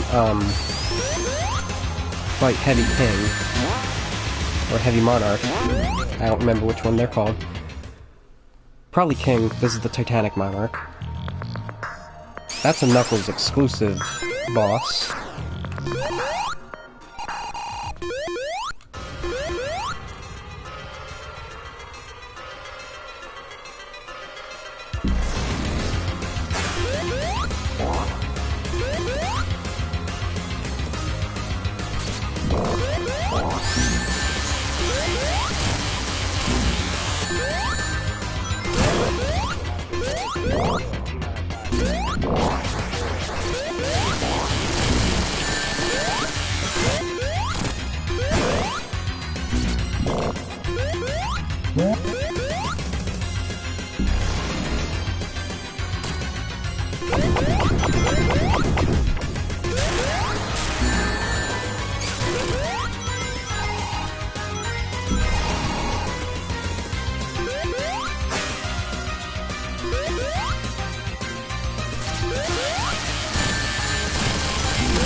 Interesting.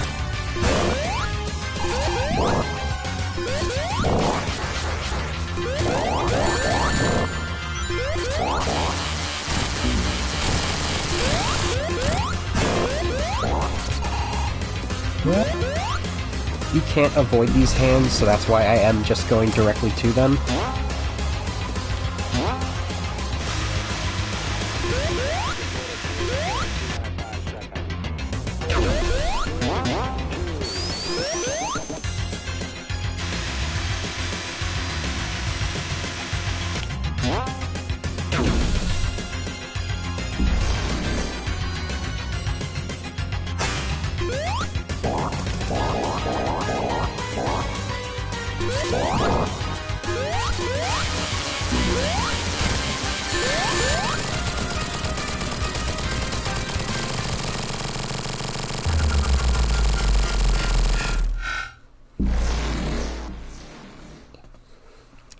So now we're in foreign territory for me, as far as gameplay is concerned.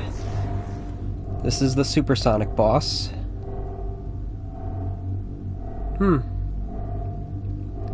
Looks like Heavy King, kinda,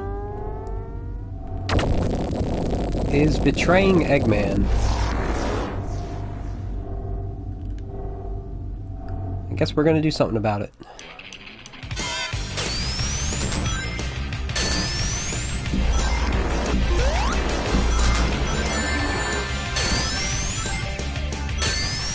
No idea if I'm doing anything.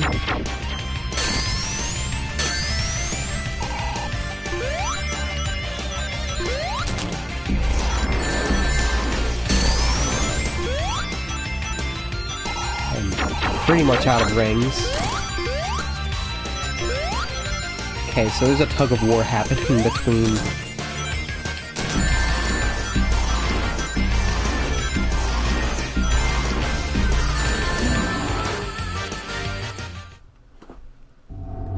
That's a weird boss. Okay.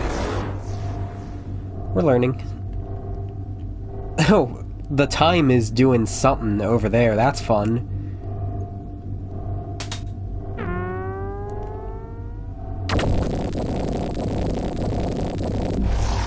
I mean, we're no stranger to, gems of power that create temporal and spatial distortion, but this is, something else.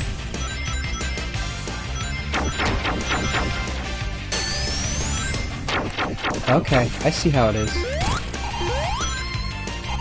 My dash uses up rings.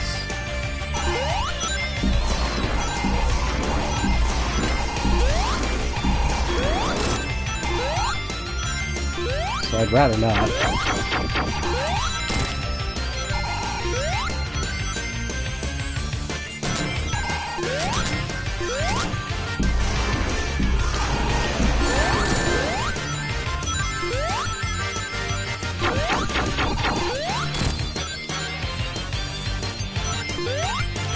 There's also a good chance that the dash itself does more damage.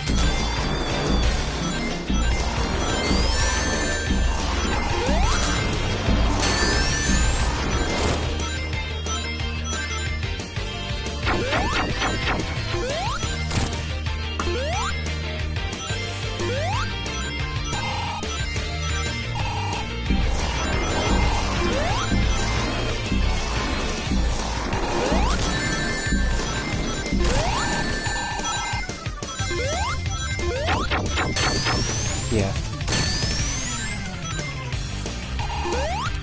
I would like some rings.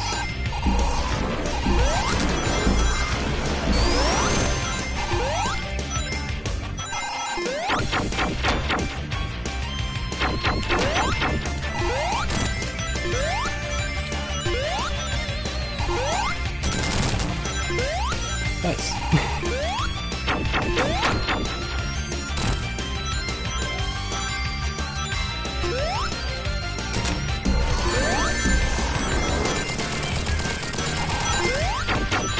Oh, never trust it. Until the battle's over, you keep getting rings.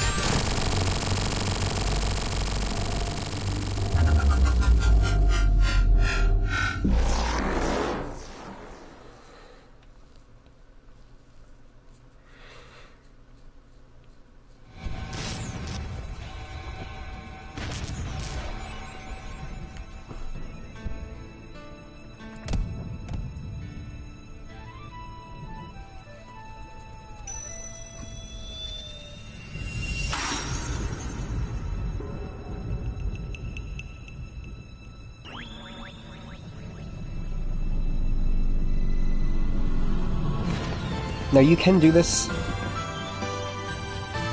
boss with, Tails or Knuckles, and I don't know what happens there. And that was an extremely vague thing that just happened.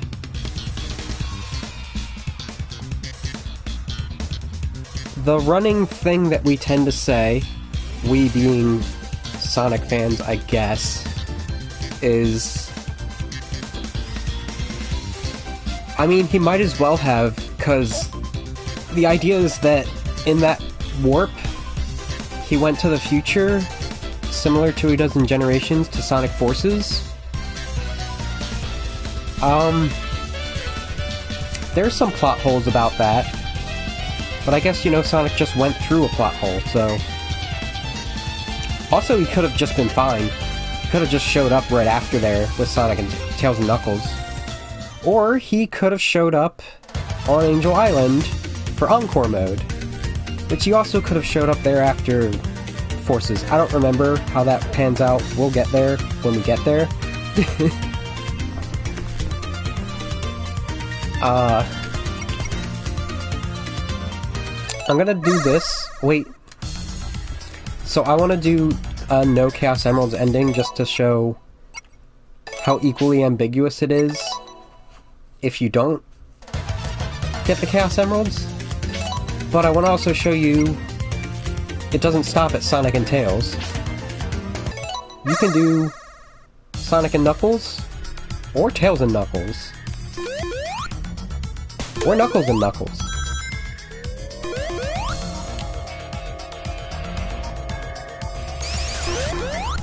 I always get... See, it does. I expect it to stop, and it doesn't. He could have been sent back to the past. Except, that would cause even more plot holes. Because like I said, in the Mania Adventures, he does show up from a Phantom Ruby warp for some reason. The thing is, with Encore mode, he comes out of a Ruby warp, and he finds himself on Angel Island again. He follows the Ruby... The Phantom Ruby just starts moving. Like, this thing has a mind of its own, pretty much. And it takes them... Like I said at the beginning, as far as the main story's canon is, no matter who you start as, Sonic, Tails, Ray, or Mighty, they all show up on the tornado with Sonic and or Tails. In Encore mode, they've been trapped in a capsule very much like the ones in Knuckles Chaotix, except they're not in stasis. And, like, the whole point of this is to, like, just, like, bring home that you will be playing with two characters, like in Knuckles Chaotix, and you'll change between all of them, depending on who you picked. Like, an item power-up in that mode is collecting another character, that if one of the characters dies, they substitute.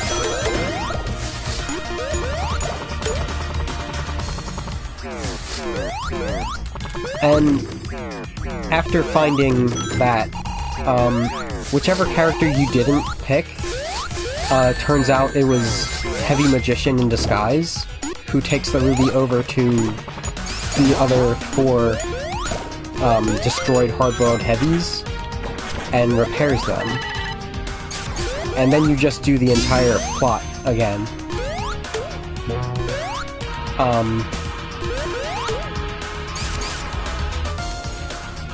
I'm not sure how it ends either, actually, when I think about it. I saw the after credits. They're just at Mirage Saloon having ice cream, and Heavy King shows up. So it's almost like it's just a fun little thing that shouldn't be taken seriously. You know, like Kingdom Hearts.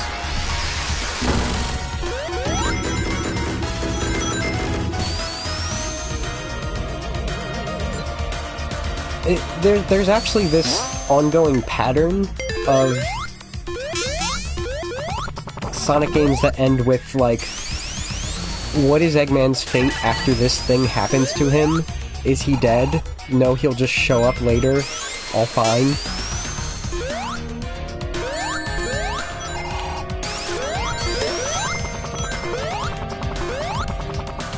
I just think it turns out weird with this game specifically because it tries to fit into so many storylines at once. Like, the way that most Sonic games get away with it is by just not trying. There's just these events happen, and they're cohesive to their own, and they may revisit the lore in one or the other, but it's not like directly understanding what happened to any characters isn't like directly hinged on what game you just played. Like, this is like, where did Sonic go? Well, you better play Sonic Forces.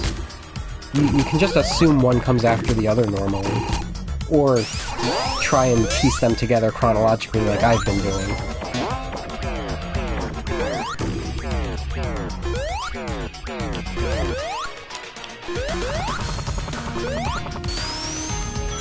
Which one could argue they did something like that for Sonic 4 as well by splitting it into episodes. But even that followed generally the same Sonic rules of, like, this stuff just kinda happens and then this stuff happens next, and we may add an additional story that calls back. But this was sort of developed by fans in tangent with Sonic Forces, which isn't helpful, because the writing in that is garbage, as I said. This boss is awful with Knuckles, by the way, because he can't jump for shit already. And then the gravity happens to him. That's when it's not kind. Luckily I'm Tails right now.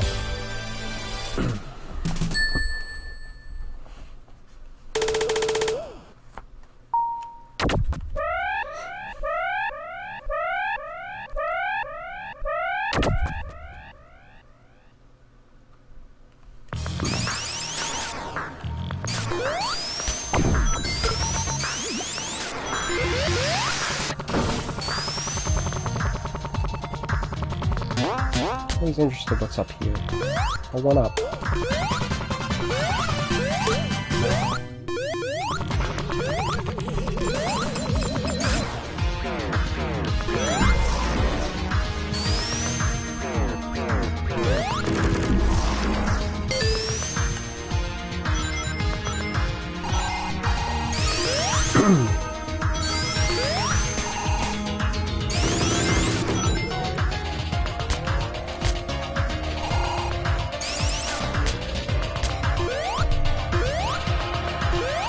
Yeah, I'm still, that cutscene makes it seem like, I mean, it is possible that,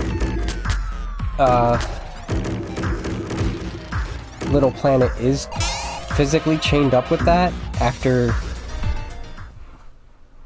being temporally placed there. I keep saying temporally when I mean spatially. Despite being... after being placed there by the Phantom Ruby's power, but I still don't think it's really there. And again, this mostly hinges on the fact that, like, Eggman did not take Metal Sonic back from being stuck there. And I think there was sort of like, I don't know, maybe there's like a logistic issue with the power or something. And I'm trying to, like, backpedal their whole including Metal Sonic in this at all when they explain what happens later in Sonic 4. As we'll see next week.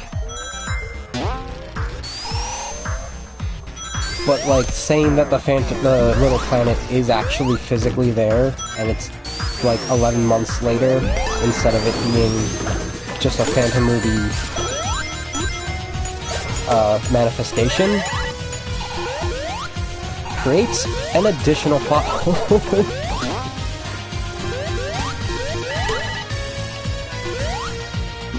Oh, like I said, you can get crushed by those very easily.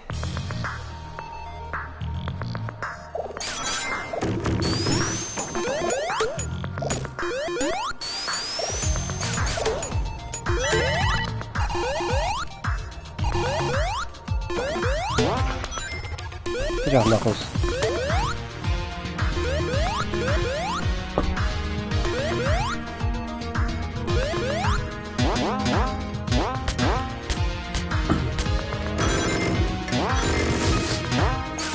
It's a good thing it doesn't matter though. But also, like, this and Sonic Forces, and honestly most Sonic games after Shadow, well, most console Sonic games after Shadow are the reason it doesn't matter, is applicable.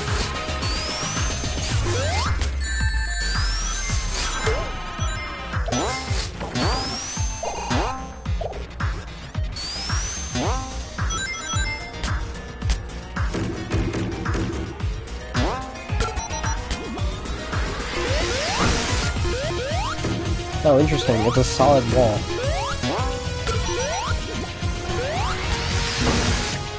Always do an egg for ramen.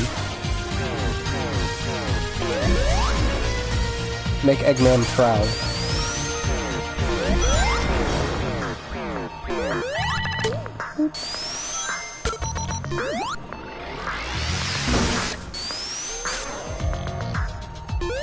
Oh, I like this one.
Very interesting that there's Chaos Emeralds in the mural.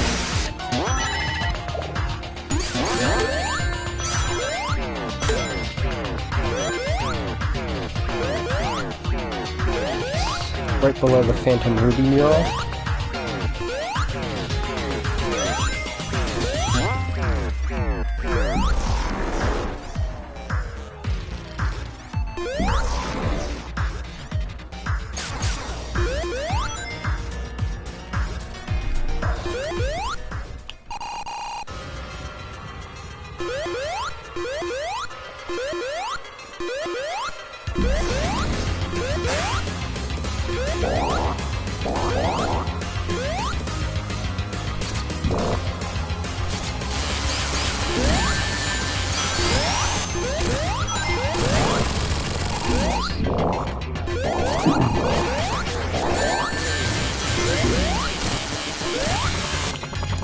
Knuckles, come on. Yeah.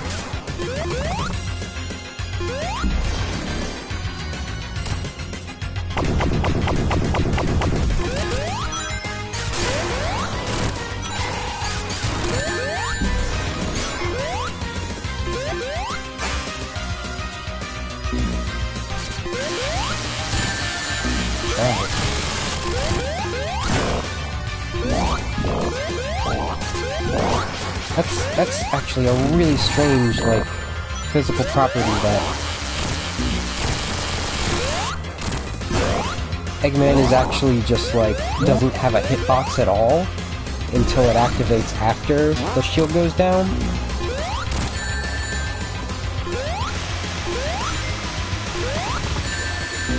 Made a mistake.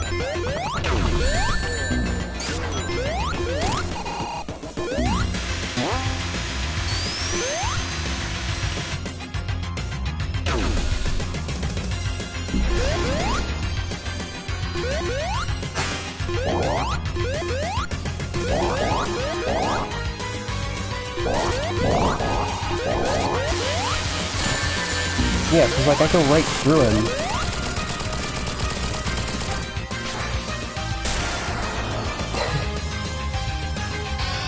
Interesting. Knuckles ran ahead.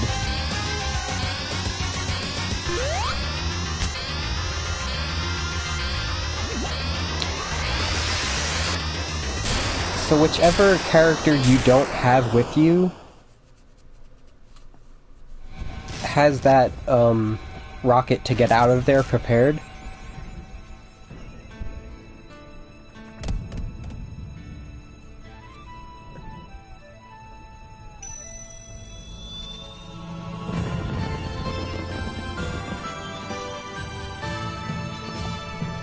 It's the same ending, except it just, like, cuts short and has less ambiguous implications.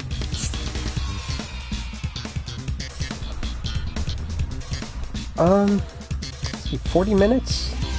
Let's see if 40 minutes is enough to do an additional Knuckles and Knuckles run. Because you get a third ending that way. We're gonna start off at his exclusive Mirage Saloon stage, after getting hit off the tornado.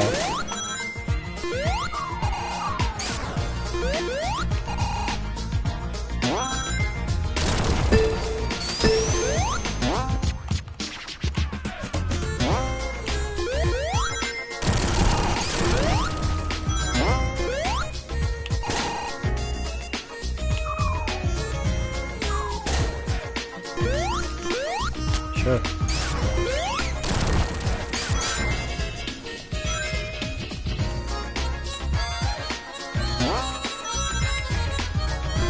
Honestly, this part of the stage specifically feels very Sandopolis.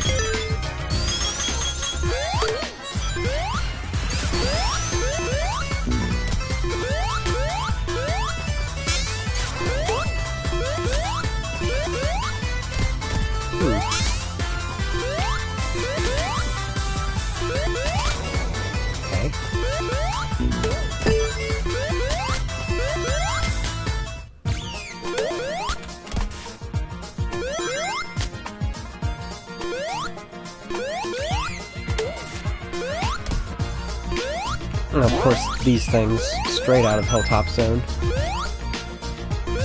And Starlight.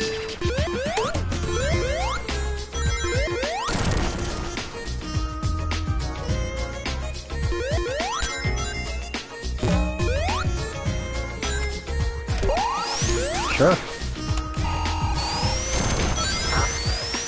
feel like Knuckles' mechanics aren't very polished in this game.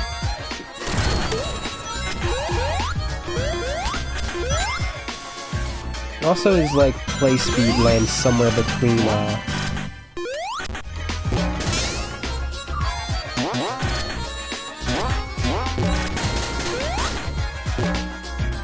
Alright, Knuckles.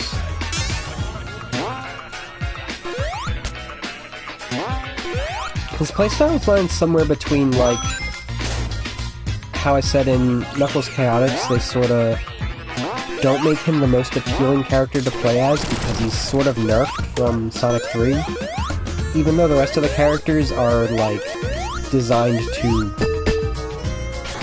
mimic his capabilities in that, or rather live up to, by giving them, like, air dashes and wall jumps.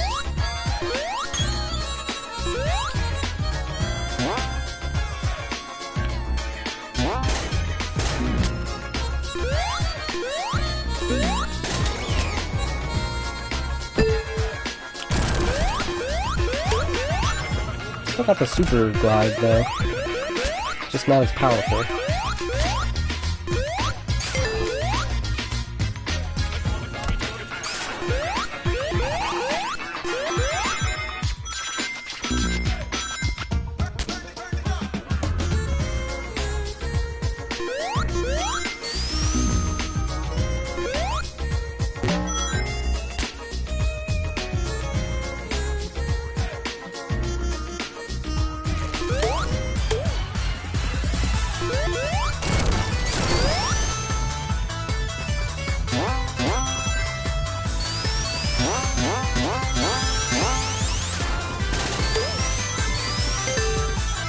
Hit the auto scroll.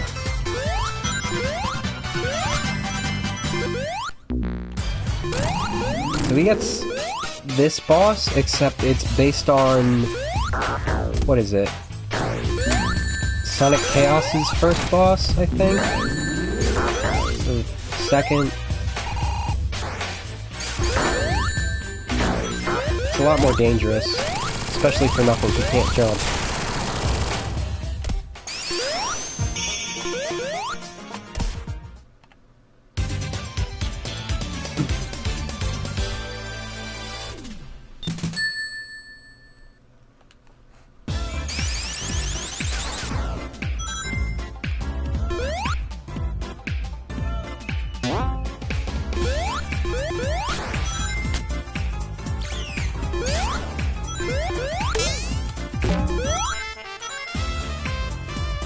I can't say for sure how much of this stage is unique to Knuckles, but you definitely start in a different place. Yeah, okay. We're back on track to where Tails and Sonic were.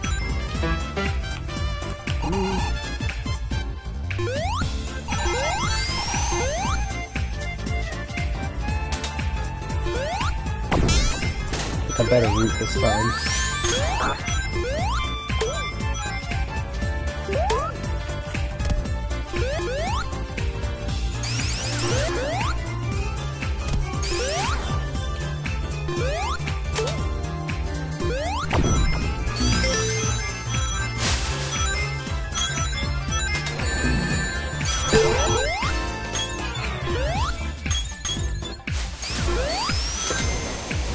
You didn't get to see the seltzer last time.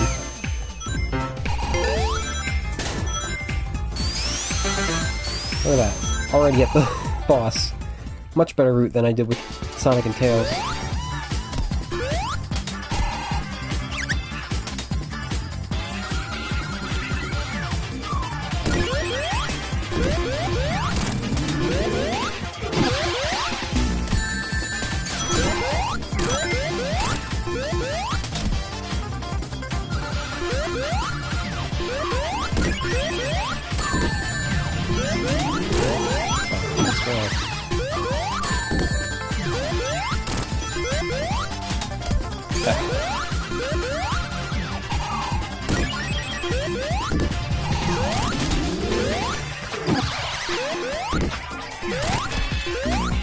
No! Okay. I'll use one more hit. No.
Oh.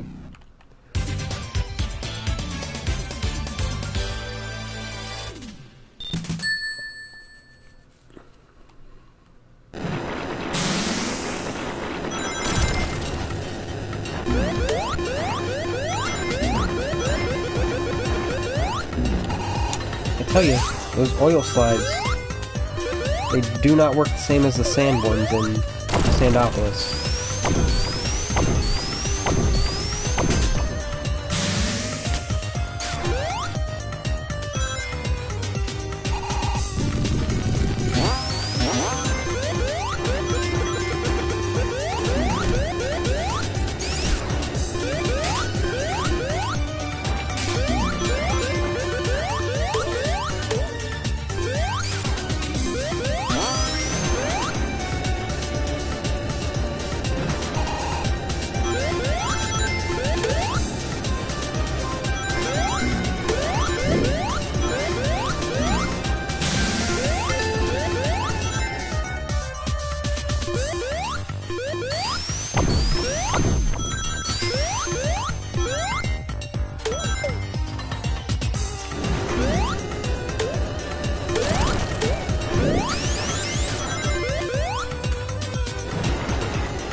I don't think I enunciated that clearly. The submarines are like the ones in Marine Madness, Knuckles Chaotix, which probably explains why one of them flies. Because they did just kind of fly in that.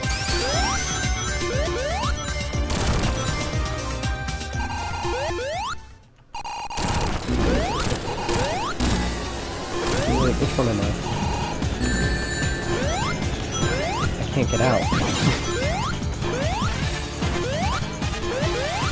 Oh, there you go.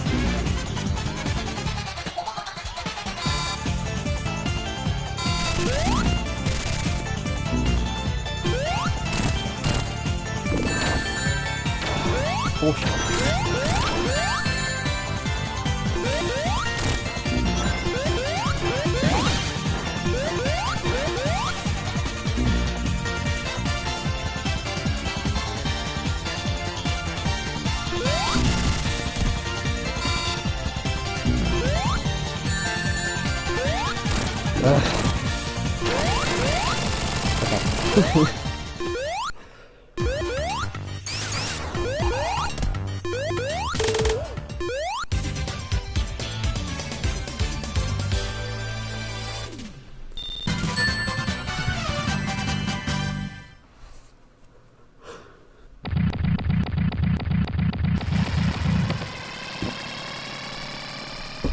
Once again, Knuckles' story deviates in Lava Reef from Sonic's.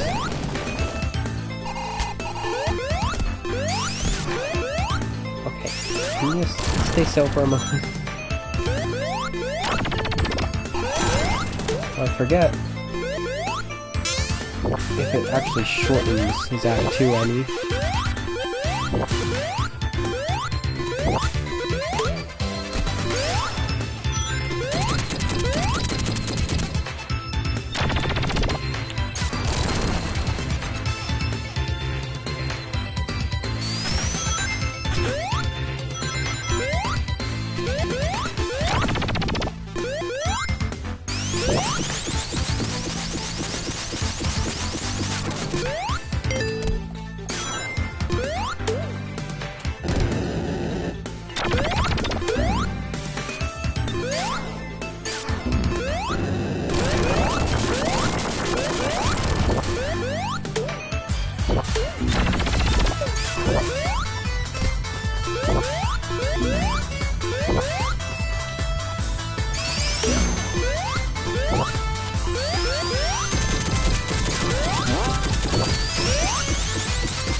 change.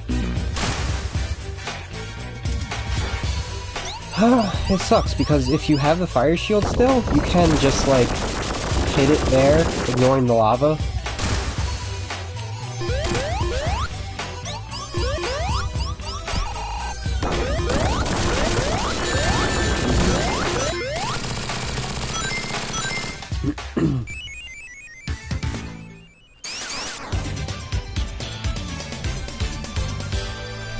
Wow, I lost almost all of my viewers.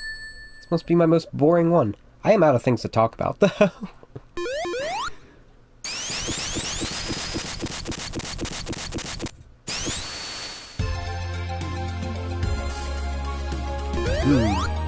Spicy.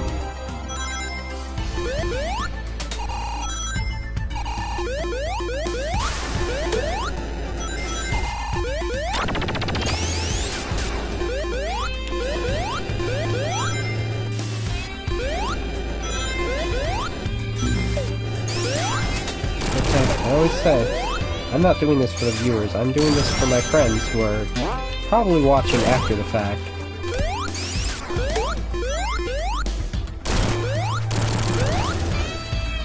Just to talk to you about Sonic. I just wish I had an idea of what you guys want to know right now for this game.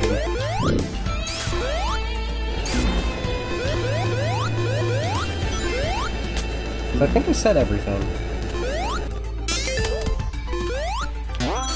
At least aside from directly involving the Knuckles and Knuckles ending. Well, this is like a neon color palette almost. Very shiny. You can make it be darker than this. And it is very hard to see if you don't know your way around, so glad I got a brighter one.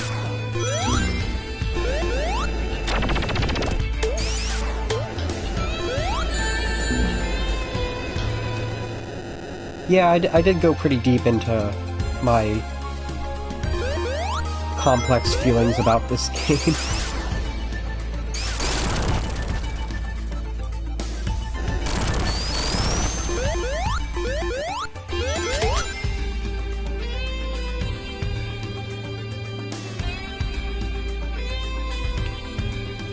How would I sum that up? I guess the last thing I said would sum it up. The creators of this game, it's basically a fan game, but it's an official one. But I don't think the type of fan that the creators of this game are on the same wavelength as I am as a Sonic fan. Like I've been talking about how there's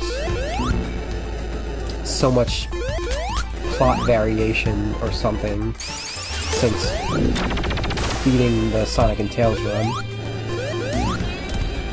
No? Okay.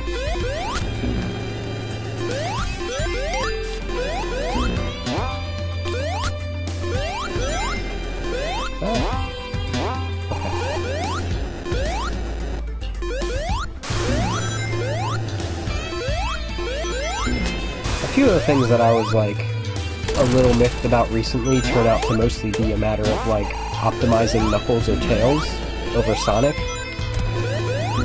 Because I wasn't having any issues playing with Sonic earlier.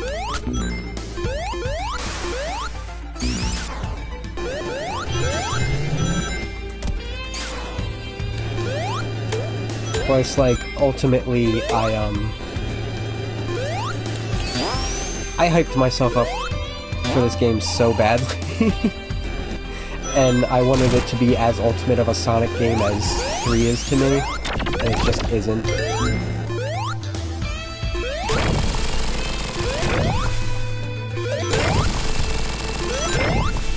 I don't think this game didn't almost get made. I think just, like, the idea of it being made at all in the first place was sort of just like...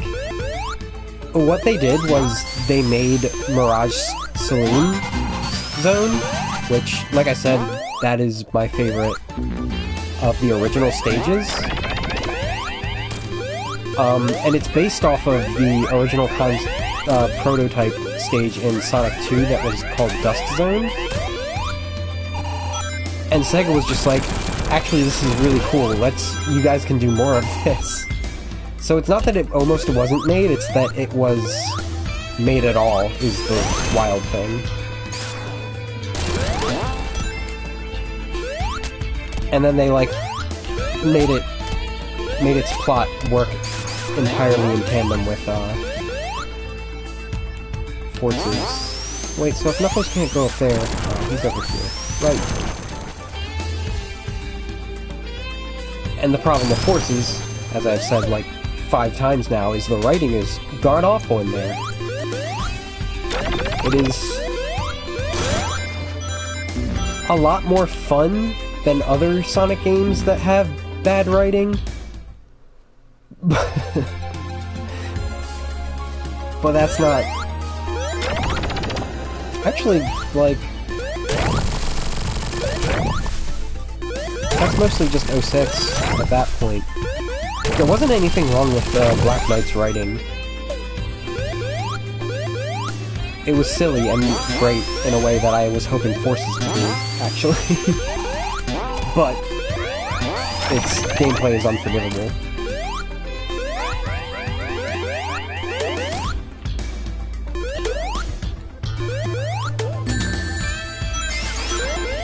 I'll do it.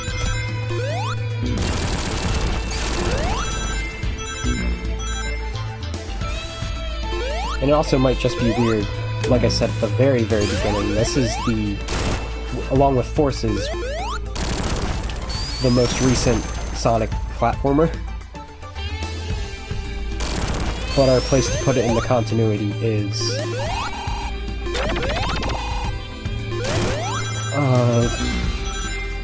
7th game? I think? It is our 4th stream, so... clearly not late. Definitely immediately after Sonic CD, before Sonic 4.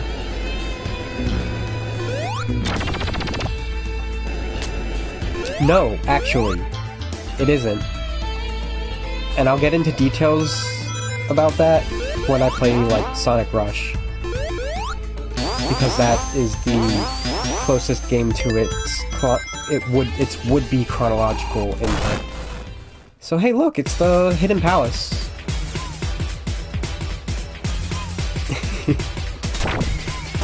Knuckles knows how this works.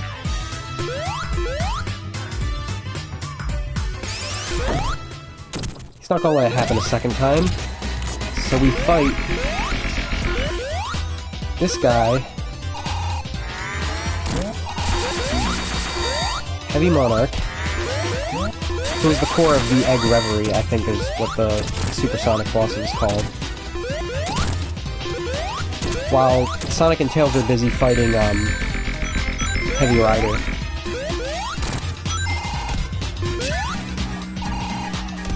I mean, I can't say anyone dodged a bullet because the game exists. But, like, the only... No, I'll talk about it later. Don't worry about it.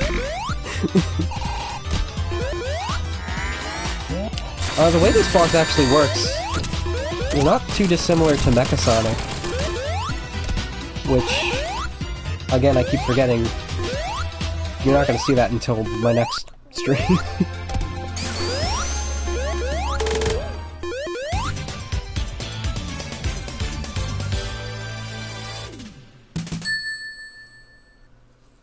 I partially, humored just completely acting like 06 didn't exist, but there's honestly too much of the, like, what's going on at Sega and Sonic team I want to talk about to just do that.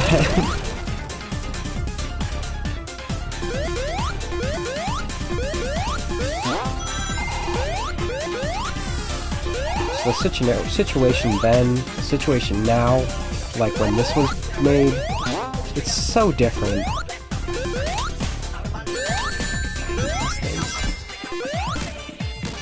You get it, you're from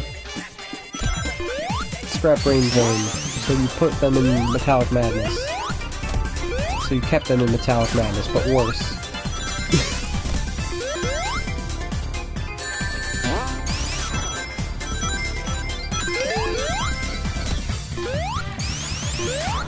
I will admit that a good chunk of my frustrations with this game are petty. It's like, this is the exact thing that you criticized Sonic 4 about, and then you added the worst parts of the classic games despite that.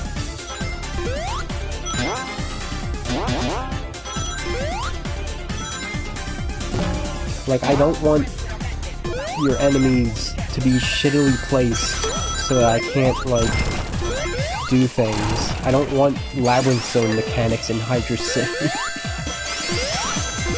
Which is something I will always just side-eye.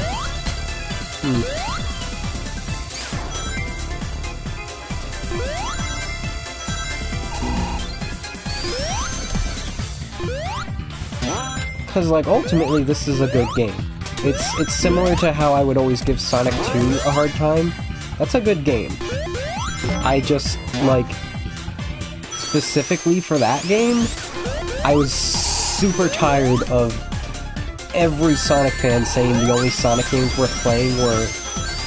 every classic Sonic fan was saying the only games worth playing were 1 and 2. And 3 is right there. 3 is one of the best games I've ever played.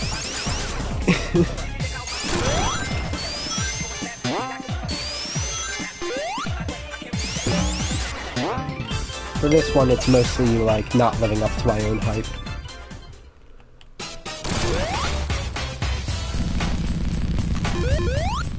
And maybe I'd feel better about that if I could play as Mighty and Ray, but... this technically isn't my purchased copy, so buying DLC for it would be a weird move. And the reason I'm not playing it on, like, Steam is because there was a weird DRM error for the longest time that I didn't realize that in 2019, they actually patched that and fixed it. Did I say DRM, DMR? I don't know. Oh boy. If I knew that, I probably would have used part of my Steam gift money this past holiday to grab it and the DLC while it was, like, super on sale. I also need to get Lost World for Steam. But I don't really have a good way to play the Wii U version on here. Especially now that I don't have a phone to, like, cheese a webcam-style stream of a console game.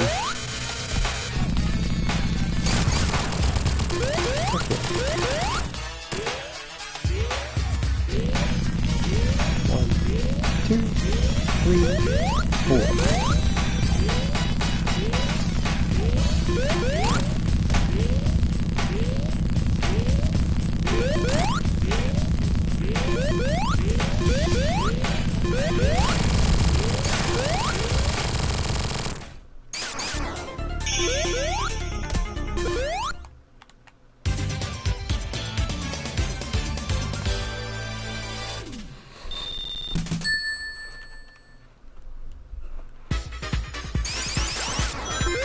Yeah, I'm gonna go over a little bit, but that's fine. Whatever. My last stream was too short.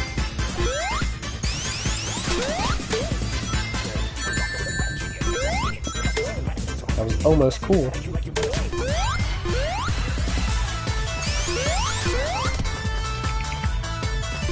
Something I realized that's really weird about the translation of the Sonic CD stages is that, like, the mentality for the CD stages were so different, because they had to make them, like, perfectly backtrackable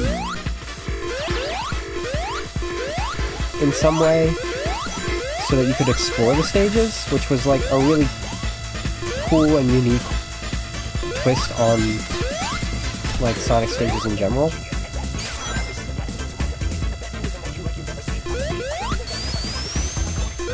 For the sake of being able to go back and get the robot blank on this name, huh?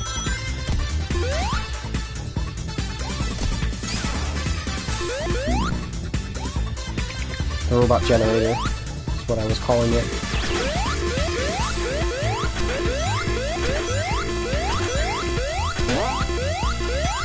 I don't know, it honestly led to some elegant stage design, if you ask me, which is why it's my second or third favorite Sonic game. I flip back and forth between where I place Adventure, which I am like the only person that in the world that likes it more than Sonic Adventure 2. It's mostly because of the level design, again. Talking about CD's elegant design. Of course, CD's not perfect. It does have Wacky Workbench, which is a funny concept, but... oh boy. Did we have time there?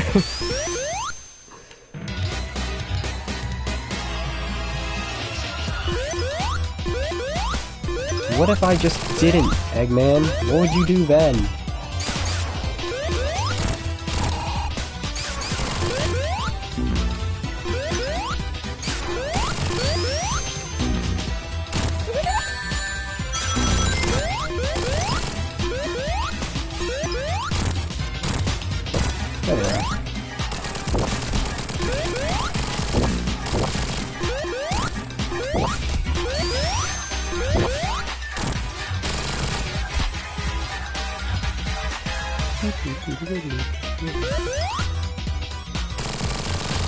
Isn't it weird that Sonic Mania is the Sonic game that got into gacha and not any of the mobile ones?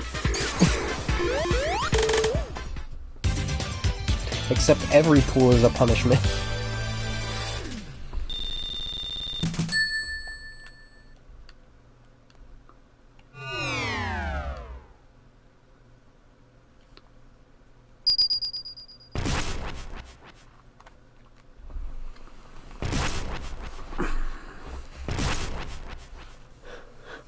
I want to see the Sonic 3 Death Egg Robo next to that thing for a size comparison. I just want... Alright. Third time doing... Titanic Monarch on this stream.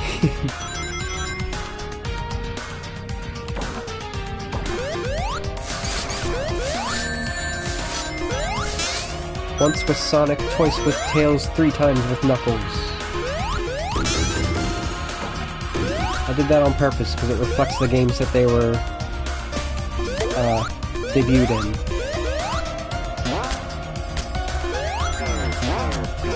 I didn't actually like put that much thought into it even remotely until right now.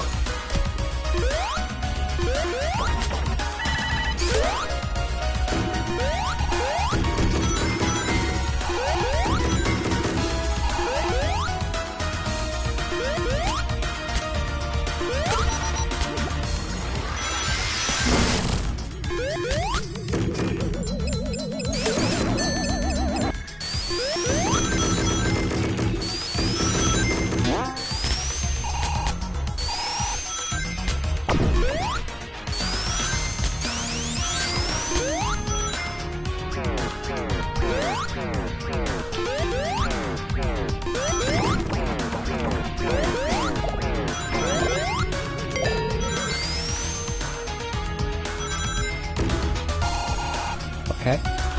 Take it.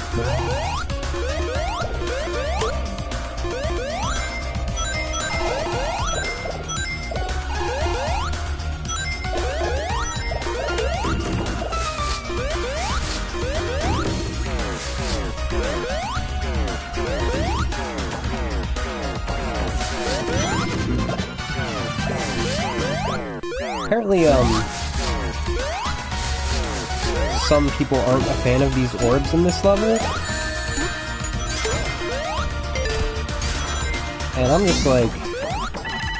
You saw me work my magic on the orbs in Sonic 3 and Knuckles. It's the same. I don't see the problem.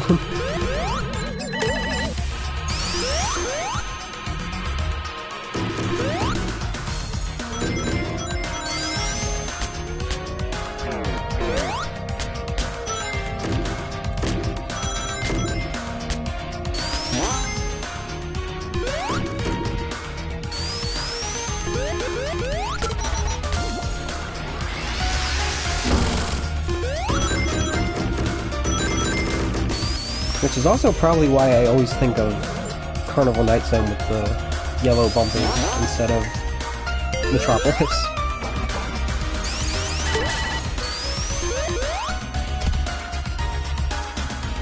Because those orbs are also a Sonic 3 and Knuckles mechanic. Yeah. Despite those, like, this mechanic comes from this game factors, I still think this is, like, a super good original stage.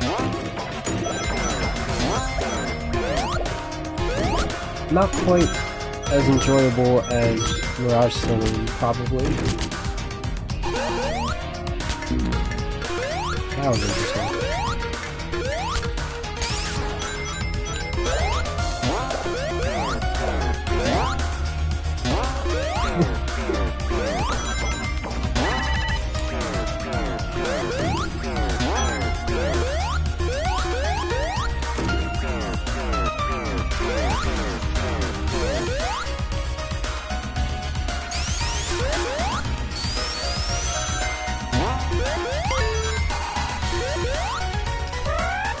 Oh boy. I don't even know what to do about this. Knuckles even reach you?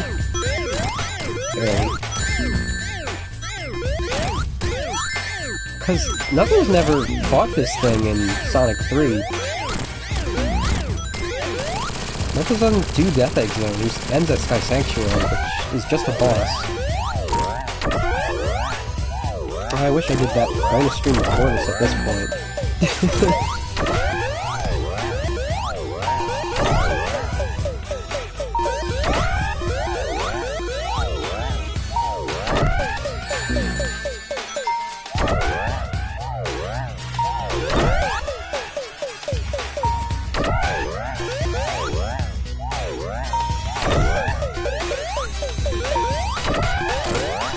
Go. RNG, my bane, everyone's bane.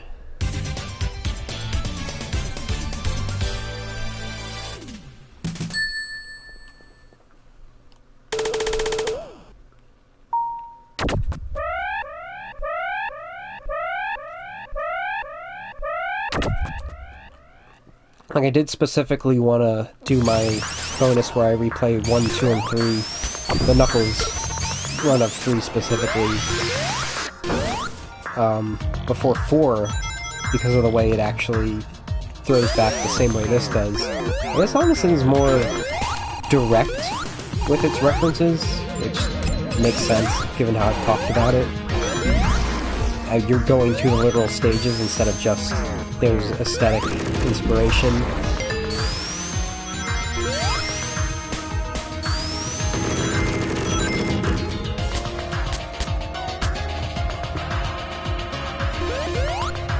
Oh well. I did not plan that ahead. Okay.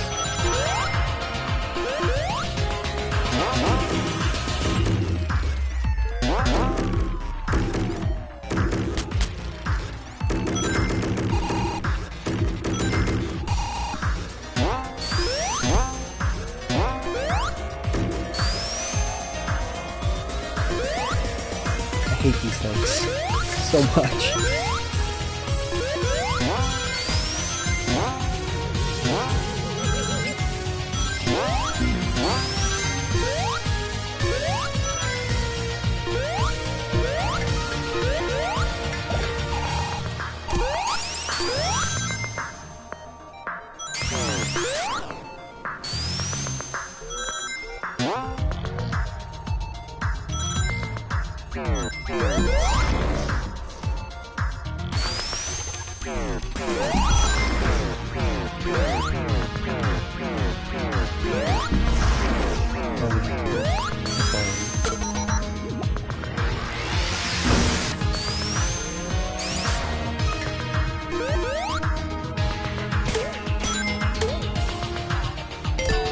Perfect.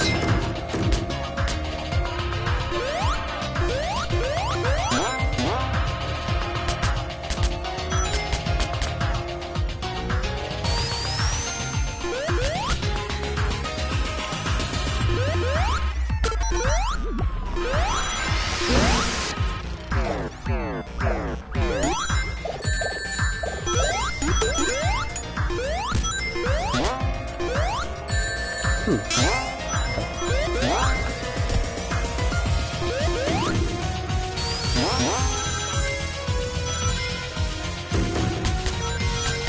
think also, to be fair, I wouldn't have had time to prepare to do what I want to do with my bonus stage if I wanted to do it before this.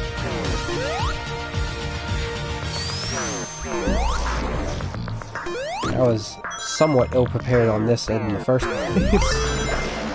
And then trying to do prep for a speed run before that? Nonsense.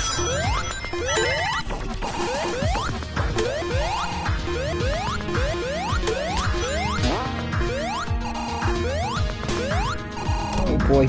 Okay. My leg got squishied.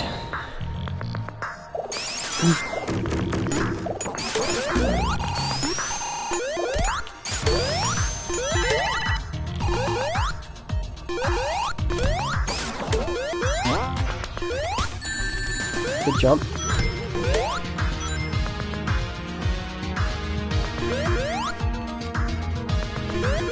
Okay, that's something I'm not unfamiliar with, because the versions of Sonic 1 and 2 I've been playing lately, I can't use my GameCube controller like I do with everything else on the PC. I need to use DualShock 4, which is what I'm using right now because it's the PS4, naturally. And I am not used to it. I am very used to it eating my inputs at this point. Oh boy.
It was also very...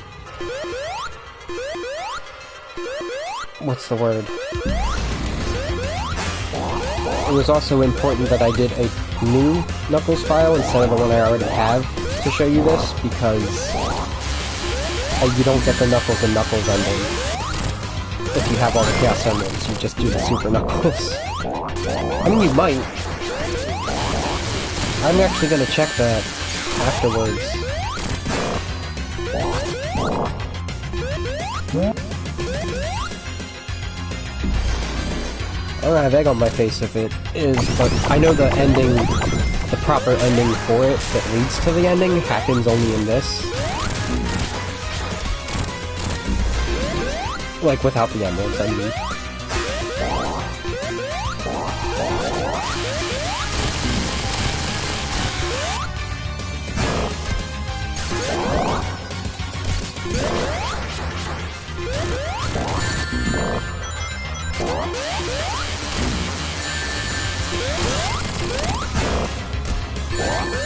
Good jump there.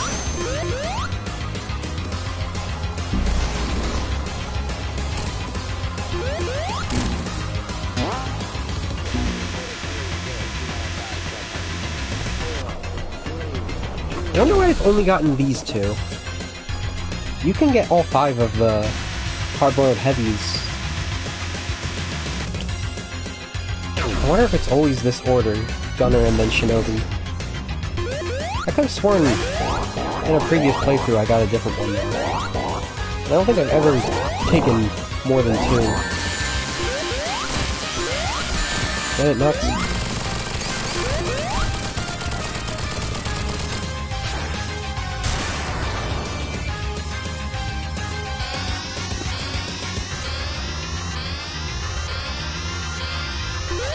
Yeah, Knuckles. Knuckles and Knuckles get an escape with Knuckles. Powerful.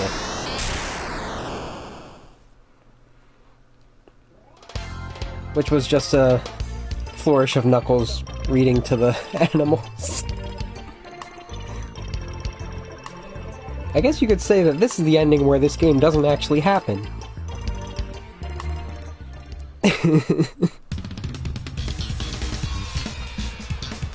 Yeah. So, like, what happens in conclusion with the Ruby?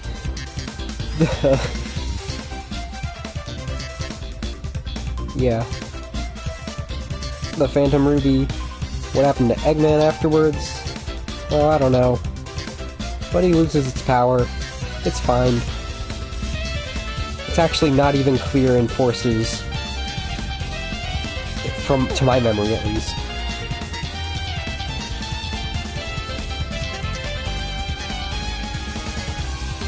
So...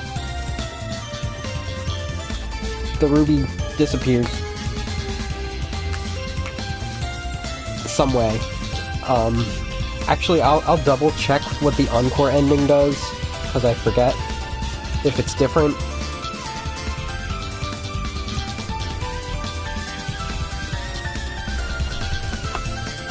And after this, Eggman just sorta takes a break. Like, whether it's not terribly important if this takes place 11 months after CD, and then there's another 11 months for Sonic 4 Episode 2, which is next. It just means there's more time between the later games that just nothing happens, which is weird. But for at least I would assume if this doesn't happen when Little Planet is nearby, which absolutely is within the range of Phantom Ruby's powers. This probably happens very quickly after CD, where like the first stop on Eggman's idea to be like, I need to get Metal Sonic back. I think it's just, there's gonna be a time gap between now. Probably more, Sonic's probably gonna go more world adventuring and just not find any of Eggman's plots in the meantime, like he has been doing. Until he does.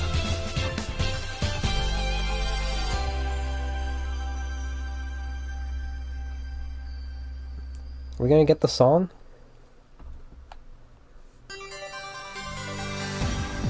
No, this isn't the song I wanted to play. Okay. I'm spent.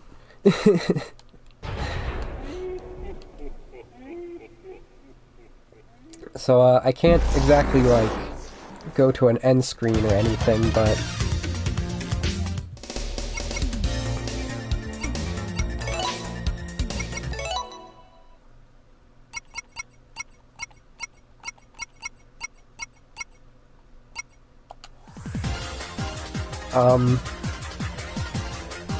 Hi, Murphy? Right. So, next time I stream, tentative plan right now is next... I don't know, Friday night seems to be free for people. Sunday's looking less and less like it is any different from Wednesday at this point. But... I'm going to speedrun Sonic 1 forever. I'm going to do a complete Tails run through Sonic 2 Absolute. And then I'm going to do, we call it a New Game Plus Knuckles route. Knuckles game in 3 and Knuckles. The same one I did last time, because there hasn't been a remastered release for it. Not until Origins.